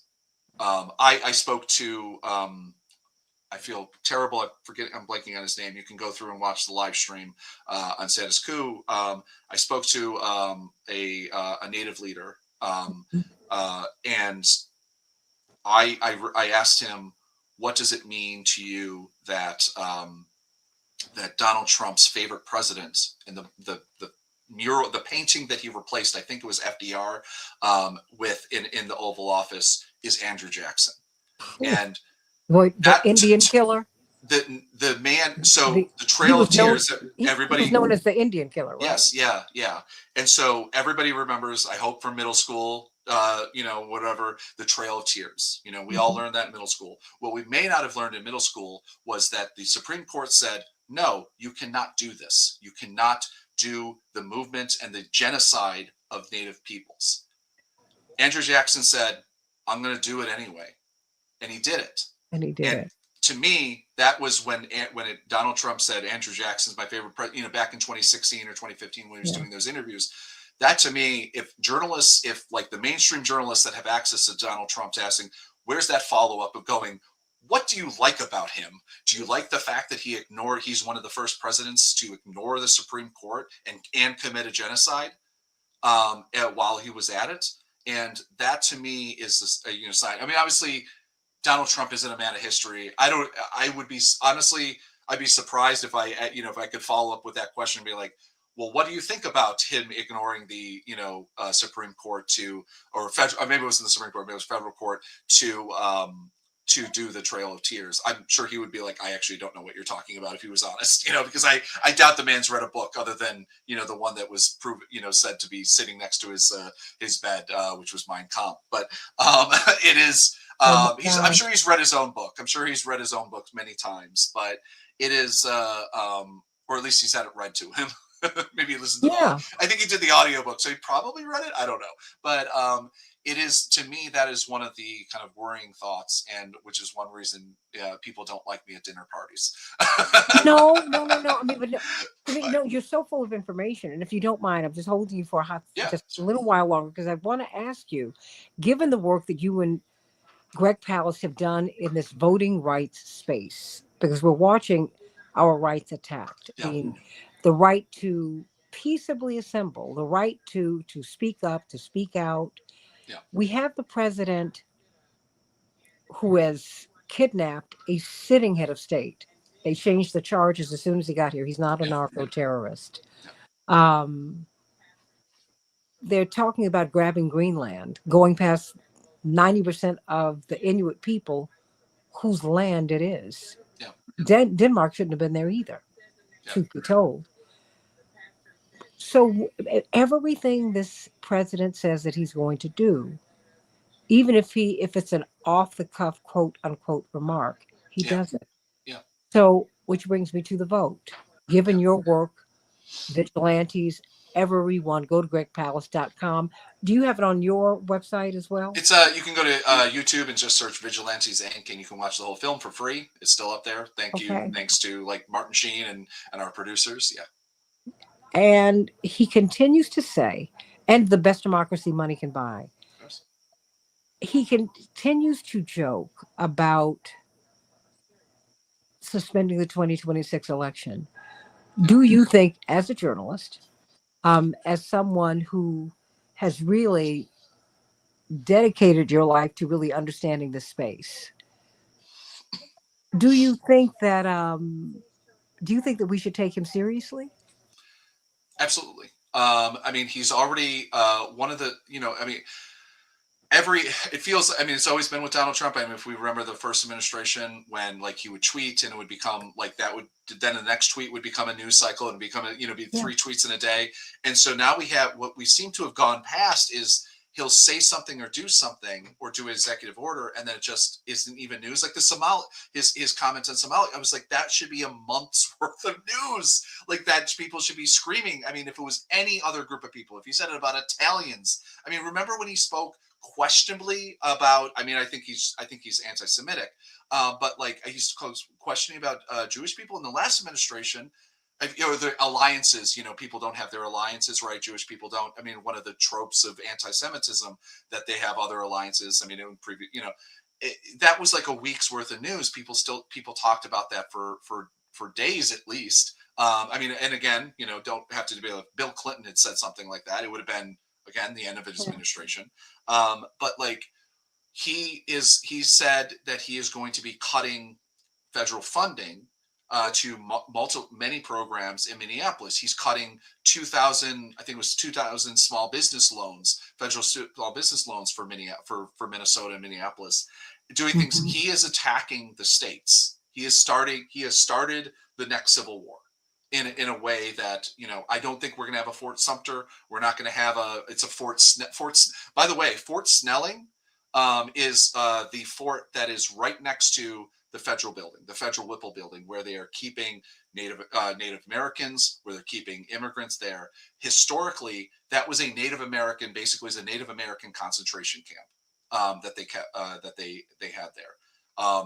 That is not lost on the Native people that I spoke to. It's not lost on the people that know anything about their histories from Minnesota, and they know their history. They actually have a decent education system, unlike a lot of this country, and so they know their stuff.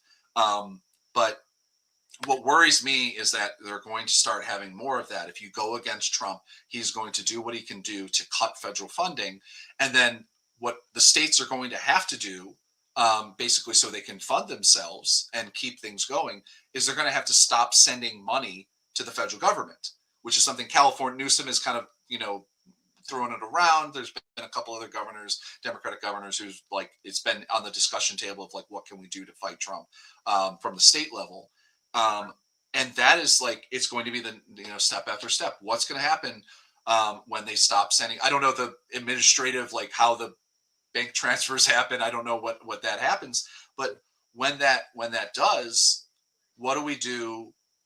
What's the next step? When Donald Trump sends in, armed IRS agents or whatever ends up being to the states and federal agents, are they going to be able to call up the National Guard? And then that's where this all, it's just going to have one day it's going to be like this. And then, a week from that day, we're going to hear something in the news, and in, Sacramento, California, there's a raid happening of a police officer and Newsom's pulled out or something like that is going to happen, and I don't see that not happening.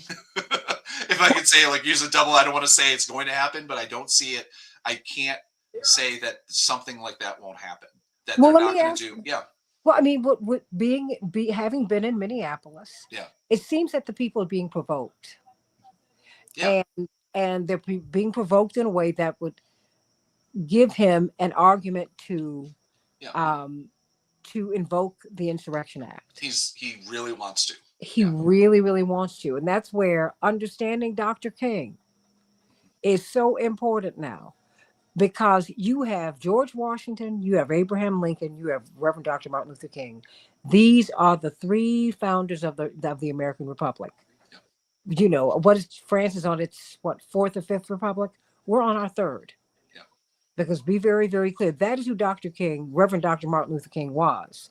He used, as a man of God, he understood politics, because he understood that Jesus was a political figure who was killed by the state.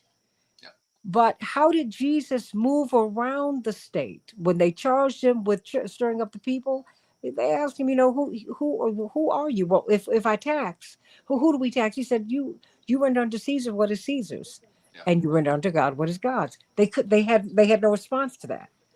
So understanding Dr. King and his tactics now is so important, because he knew that if he stepped wrong, that we were not going to have any rights. Everything was going to be undercut. When my father ran for president, he said, not only do I have to run, I've got to do it right. Because if I do it wrong, we will be set back 50 or 100 years. No black person, no progressive is going to be able to come this way again. If I do it right, I open the door. I won't be able to go through, but everybody else will. Yeah. So we got black people through. Now we got to get progressives through because that really was the point. Okay. Yeah. So that's why I'm asking you, as I'm looking at when I'm live streaming the news and I'm seeing that the protests are ongoing and they're becoming more urgent. Yeah. So I'm worried that I'm concerned about someone being in the crowd, some provocateur Yeah. who would, because it's a powder keg. All it takes is that spark, Yeah. right? Mhm. Because I'm wondering, just given what you, because you and Greg Palast have gone and you have talked to people who were it not for your films, we would not know. We would know that Georgia was not a slave state. You're the ones who told us that, Yeah. and that the governor his family is the one who made it a slave state. Yeah. I wouldn't know this, Yeah. and they keep pushing. So I think now is the time for us to really sound the alarm on that, so we can stop saboteurs from, Yeah. from provoking a riot. Yeah, I mean, we've so status coup. We actually documented. There was a man who was pulled into a police car after he was basically followed by a bunch of activists who thought he was a provocateur or he was like an undercover cop or whatever they're doing a Okay. source, and they pulled him This is right in in. Minneapolis. Yeah, in Minneapolis. Like, the day that Jake Lang, a far right provocateur who Yes, was yes. sent, he basically goes into the city with like 8 people. I never thought it was going to be that big. Most of my colleagues didn't think it was going to be, but like the protest showed up. There was a counter protest to his whatever it was, his anti-Islam thing. He brought a Quran that was filled with raw bacon that he was going to burn. That was his plan. That was his plan Wow. that failed. And he was Thankfully, escorted away by black men, wasn't he? he was protected because he was hit with some things. You got silly string sprayed on him. He claimed he was stabbed. He was not stabbed. He would have provided evidence of that. Now, I followed him for most of the time that he was being followed around town and kind of just like run out of town on a rail, like as the phrasing goes. And he was then picked up in a car and kind of drove off. But he had other people that came in later, and they followed him through a parking garage. You watch it, me run up and down 4 flights of a parking garage, and he was basically ushered out. He hit the one of the far right people hit a woman as they drove by. We're the only people that documented that. I don't know why that's not a massive national news story that a far right, well documented. They've uncovered who other activists have uncovered, or other journalists and activists have uncovered who he is. He's a far right provocateur that came into the city. He was hit in the back of the head. He was bleeding heavily, and then he got into a car. Somebody else was driving it and rode away. And as they went down that like spiral, driveway that some parking garages have, he hit a woman. An activist that was coming up the opposite way, and we have it on video. And I'm not quite sure why that wasn't national news. I mean, He hit her. I had, yeah, in Minneapolis, yeah, we had it live on TV. Is she We have okay? two, yeah. As far as I can tell, I tried to find out who she was. Clips. Everybody just told me she's okay because we ran back up and tried to find her, and she was already gone. But I witnessed it with my own eyes. I witnessed it with my camera, and my cameraman had a higher view. You can go watch it at a Status Coup. It was live, and we have it like, obviously we have it clipped out because it was like we thought it was such an important moment, but for some reason, the only thing that the press covered, if they did cover anything, was Jake Lang, getting run out of town and being rightfully humiliated. The man is a terrible Islamophobe, and he's supposedly a born again Christian. He's Jewish, which means his far right followers always point out that he's Jewish because he has people that are actual Nazis that hate Jewish people who he can never become a bigger figure because he is Jewish. That's how far right the people are that he's trying to bring out. But he was in Detroit. He did the same thing. He brought pigs, little piglets, to a mosque that he was trying to do. And again, the counter protesters were bigger than his rally. He did it down in Texas. He kind of took over another person's protest. And you can check out Ford Fisher, News to Share, is a fantastic journalist who covered all these things. It's the only reason I know any of this. And but in Minneapolis, he came into town, and his plan, thankfully, somebody yanked it away from him.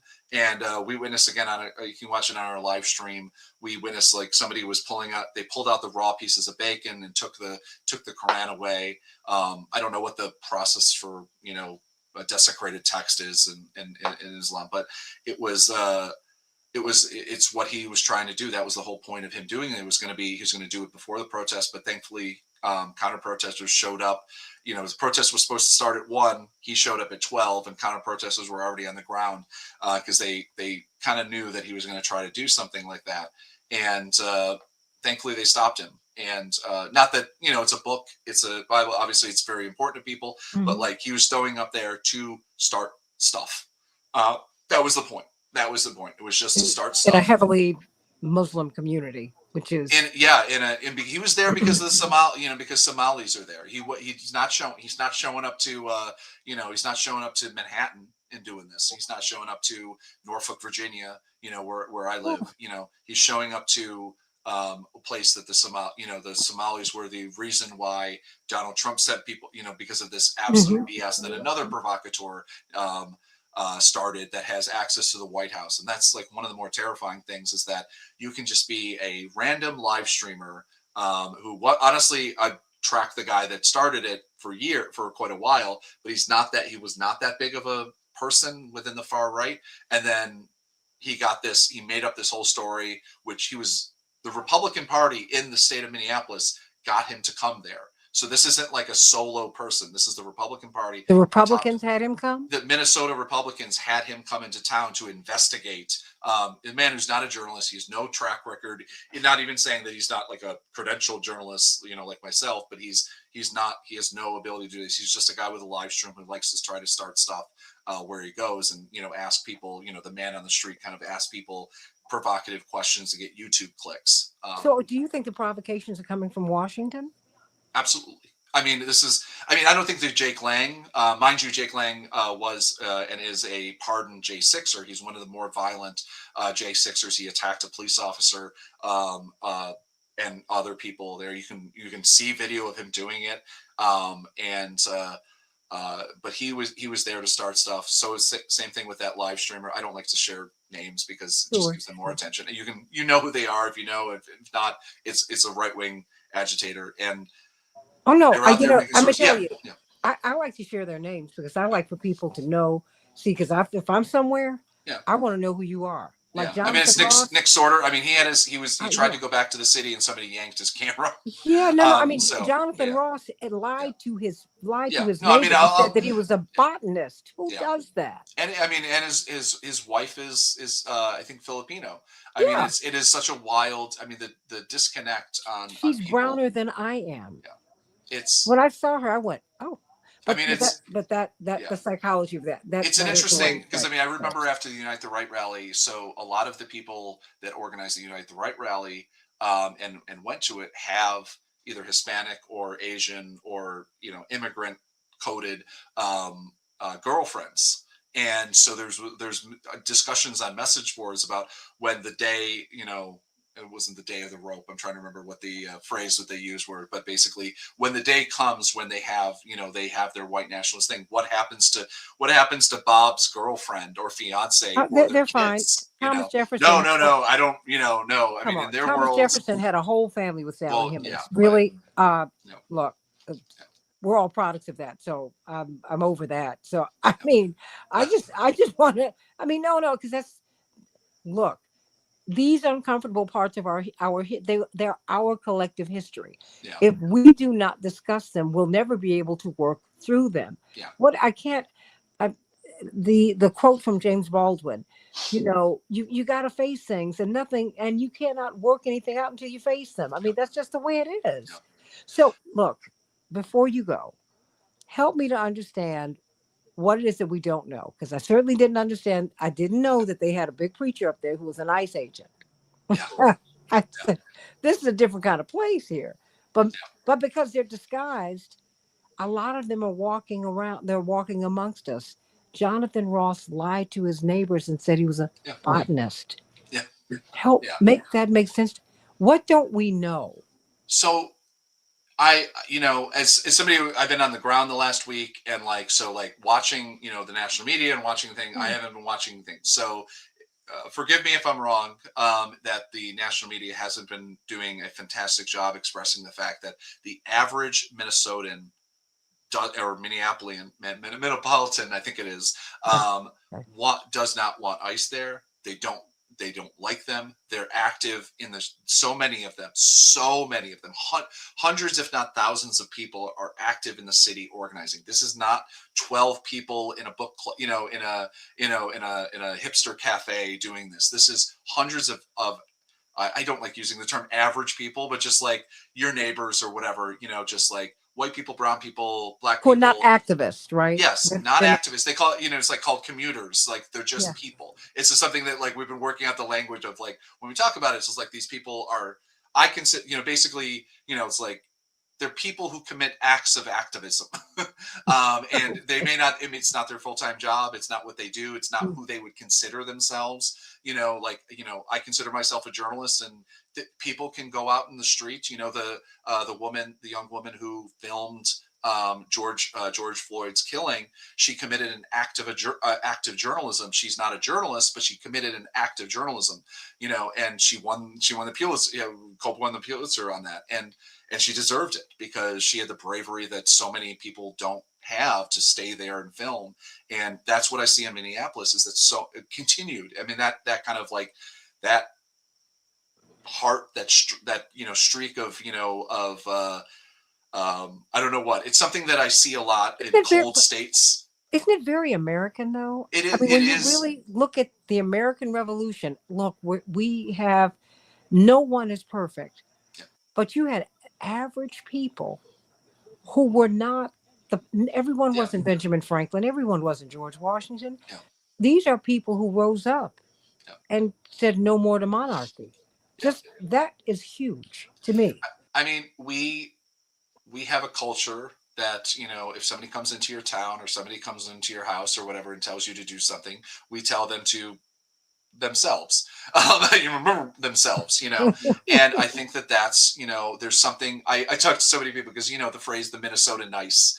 Yeah. I talk to this absolutely, you can go to our Status Quo Instagram page and go through different page, talk to this absolutely amazing woman. She said she was, I think she said she was 82 years old, and she was out there at the federal protest, and they had just used those pepper balls. And I saw her, she was probably 5 foot tall, and had like a nice coat on, and she did just look so out of place. It looks like, it was like, like she looked better, like she would have been on the Mary Tyler Moore show, as opposed to Mhm. as like the crotchety neighbor or something like that. And I went up and talked to her, and she was, wiping her eyes, and you could tell that she was yelling over the sirens and everything that was going on. And I walk over and talk to her, and the moment, you could hear that Minnesota accent come, just that, I love that Minnesota accent. Minnesota. And Yeah. yeah, exactly. Like I don't want to say Fargo, I'm sure they'd get very angry, but that kind of accent. And I would talk to her, and the more and more I talked to her, the more and more she got angry, in Mhm. such a Minnesota way, very pleasant still, but that accent came out, that reality, like her real person, her real feeling. And she was yelling at the ICE agents, and she's 5 foot, maybe 5 foot tall, and like probably 100 pounds. And she was so amazing. I would have been terrified of her if she was like my aunt, or, whatever, like, oh, never get auntie, whatever, angry. And she was so feisty and so amazing. And I think that that's like really the spirit, is that like, no, we're Minnesota nice until we're not. And that, they say the passive, Minnesota is also, Minnesota nice is the passive aggressivism, and like the passive aggressivism of the chants and the insults they would do. They would find there'd be a ICE officer or a federal officer that would come across and attack them, or threaten them with a pepper ball. And they would just find that little thing, that one little thing that was like, oh, they don't have a beard, they can't grow. You can tell that they can't grow a beard, or that they're, they have a, whatever it is, like their ears are really big or whatever, and they would just pick on it. and it's just like you could see that it just destroyed them in such a way. Oh my But it's goodness. just like, but they don't have weapons. They're not standing up. This is not January 6th. In Minneapolis, no one's bringing weapons, no one's bringing guns, no one's bringing, even defensive weapons, like the way defensive weapons, like at Charlottesville, they brought shields that had spikes coming out of them. And so they were, so when they went, when they were supposed to, oh, it's just a defensive weapon. So when they hit you with it, it had a screw that was pointed outward. And so it would stab you. Oh That was part of my. their decision. That's in the chats, and I have photographs of it. I mean, that's something that they do. That's something that right wingers they did. They do that type of thing at J6. So it looks like, oh, it's just a shield, which is not something that whatever. But if like anti-fascists have shields for some reason, that's a bad thing.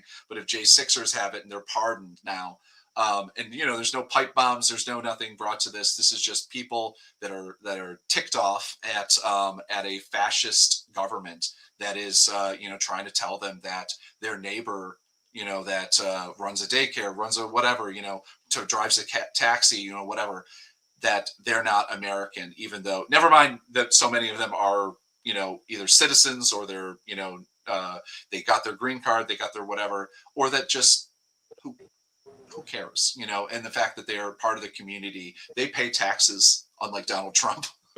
Unlike Donald Trump's corporations or nonprofits or Elon Musk or whoever, there's the undocumented immigrants are keeping that city running. And now that they're in hiding, I think it's like, it's like a lot after when we had, during COVID, and they told everybody, you can't go places, which is right, but they shut down, and they realized, oh my God,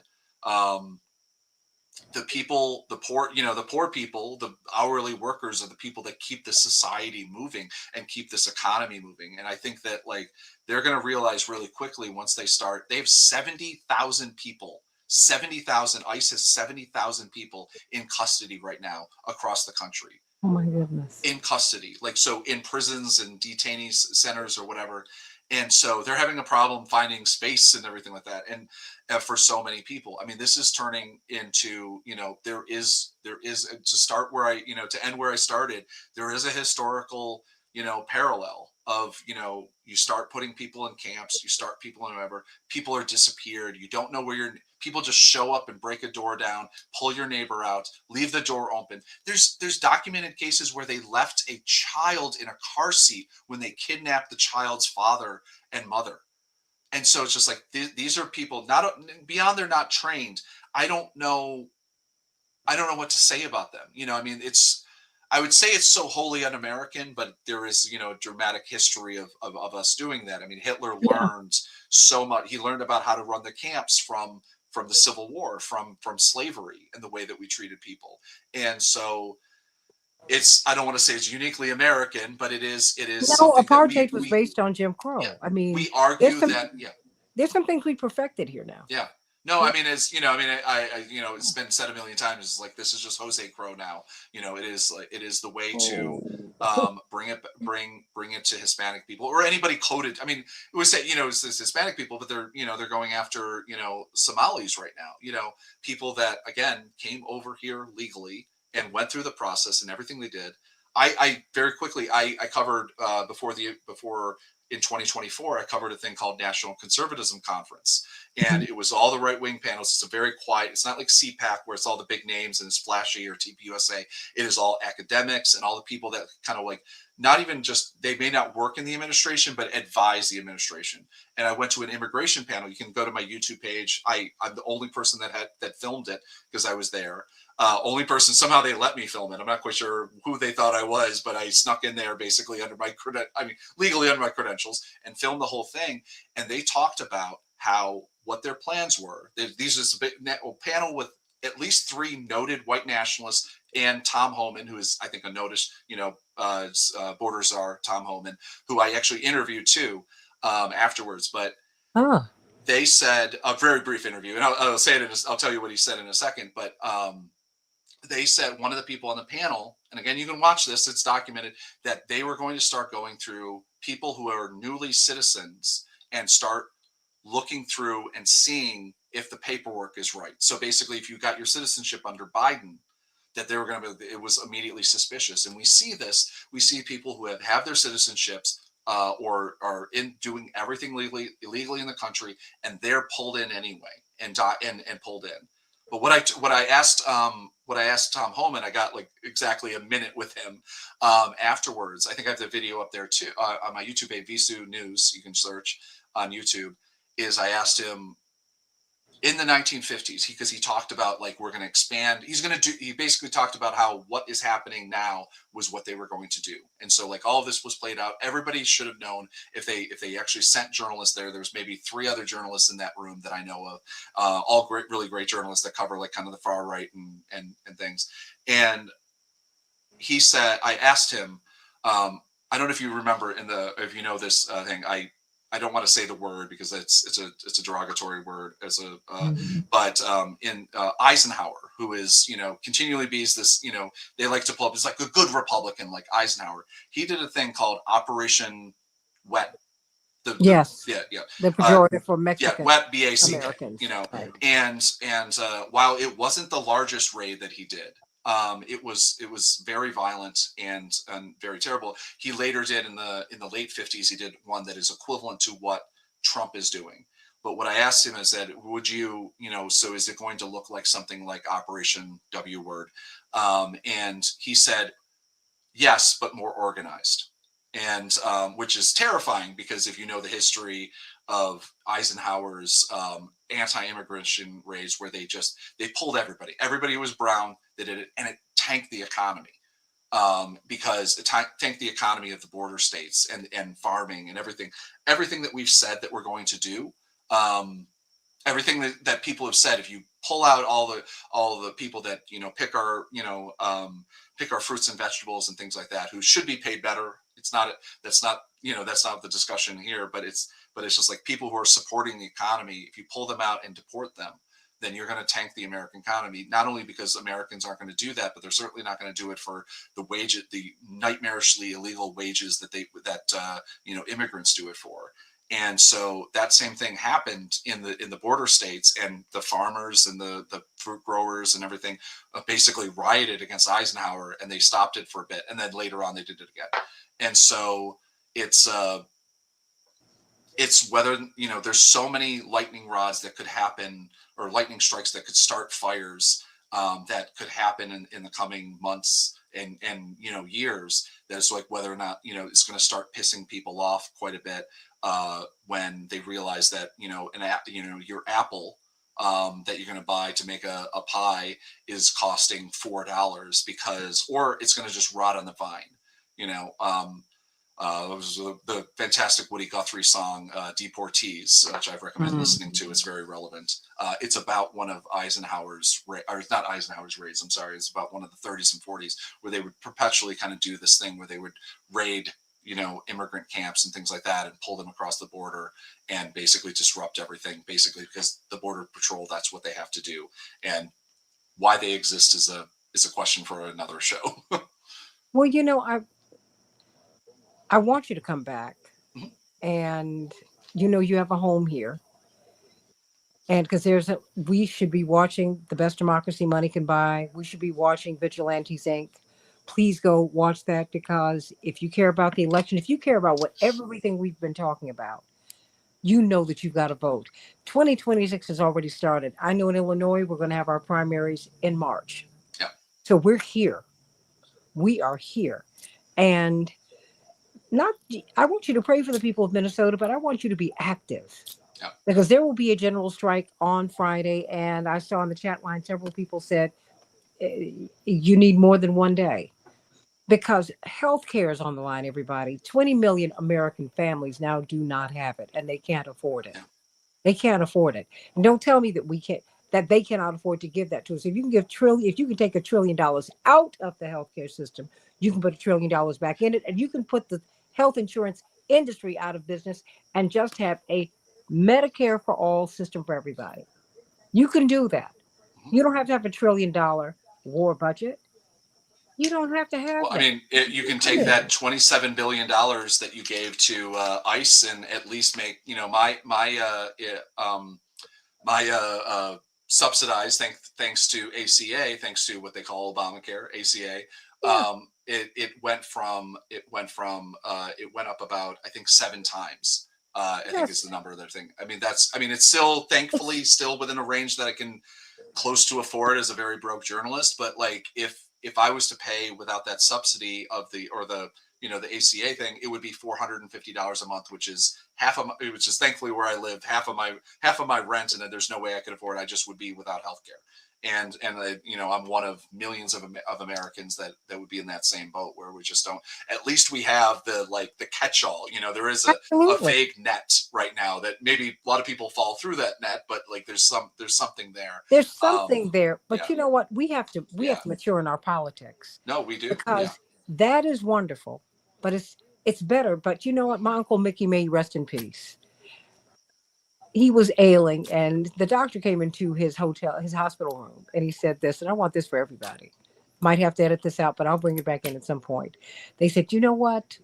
We are going to do this, that, and a third because we're going to make you better.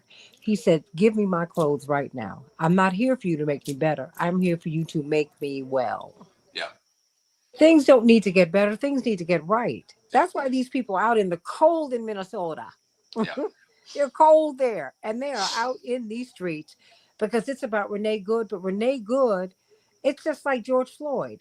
It was about George Floyd and it was about everything. yep, And yep. that's why we support the work that you do. Zach Roberts, Thank you. how can we follow you? I keep asking you because I'm not going to stop.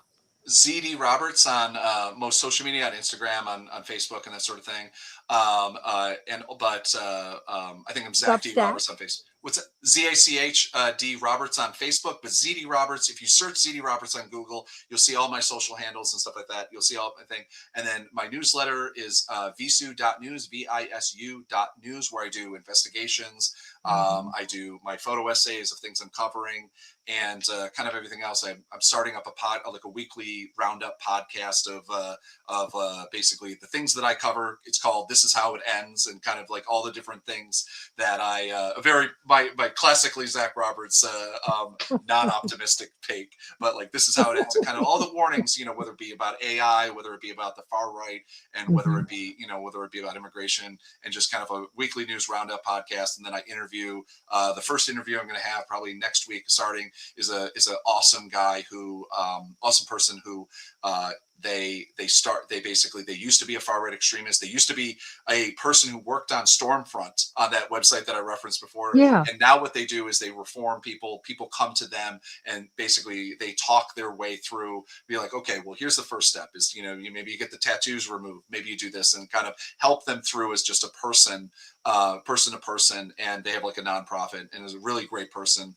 I'll have all the info on the page. Like, it probably give me a couple days, and at least the first one's going to be up by probably the end of the month. So I cannot wait to hear it, see it, and just know that you have a home here on the Santita Jackson thank you so Show. much. Plus, he'll be on Keep Hope Alive this weekend with Reverend Yes. Jackson. Yeah, gonna have him on. You think I'm not gonna have this guy on? You're out of your mind. Thank you. I love you, Zach Roberts. I'm so glad Love that you you are too. safe and well. Yes. Hopefully, I can come visit. I always tell people that in Minneapolis, I'm like, I really hope I can come visit you when something bad's not happening. I just feel like it's kind of the same thing. I mean, obviously, in Chicago, the DNC was not a bad thing per se, but like the last time I was in Chicago. But hopefully, we can just come out, maybe go out to eat some point and whatever. Come Like, that's the on, same thing I tell everybody in Minneapolis that I talk to, where it's come just like, hopefully, on, I can come visit and just enjoy the city and not be working at some point. So yeah, come on. We're waiting for you. Come yeah, on. I'm ready. yeah. I'm ready. I'm Yes. ready. Plus, you got Chicago's to a come great by. town. Yeah, you got to come by and say hey to my dad. He Yes, wants definitely. he wants to hear all this stuff up close and personal. He wants Yeah, to know everything. yeah, He asked me, Minnesota, what's your read on it? What's your read on it? That was yesterday. yeah. So, I love him. I love that man. He's fantastic. oh The first thing I ever did that I'm very proud of. I still remember him looking at the draft of the comic book I did about Steelback Hero yes, comic book, and like I've been a fan, and Jesse Reverend has been a hero of me of mine since I was a little kid, and the fact that he opened up and he goes, "Why am I not in this?" And so I was just like, literally both. I still remember Greg and I looked at each other. Chills went down my spine. It was just like, okay. I feel like I can retire now because that was accomplishment enough. The Reverend said, So yeah. Where am I? Yeah. Why am I not here? Greg, Zach. I think I have to find it. I think I have it in video somewhere on a tape because we used mini DV tapes back then. I was filming, and so like I still got to pull that up at some point, figure that out because like I just really like that deep voice was like very almost angry. It was like, wait, is he angry that he's not in this? I'm like, we should have asked him for. Wait, Rainbow Push was the big endorsement. I mean, they endorse, they help us out with everything we do. Vigilantes Inc. Of course. It's I don't know what I don't know what the coverage of voter suppression in America would look like if it wasn't for Rainbow Push and without your father. Well, we still have work to do, and now we've got Minnesota, we've got Minneapolis. So put that on your bit, and I'm gonna share with Rainbow Push, and maybe you can do a few minutes of video so you can tell us what you have seen, and we can play that at our Saturday morning forum. So I will look at that. So you'll hear back from me tomorrow morning. Yeah. How about that? Okay. That's what we're going to do. Yeah. But in the meantime, everybody, this has been great. See, let me tell you, interviews like this, I love because I can just learn. So I'm going to play this again so that I can hear things. Plus, I've got to get clips because I've got to put. I'm going to give this to you so you can make some clips too. How about that? Sounds good. I love my Zach Roberts. I'm Santita Jackson fangirling. AM 950 Radio, the voice of Progressive Minnesota. I am fangirling. Yes, I did.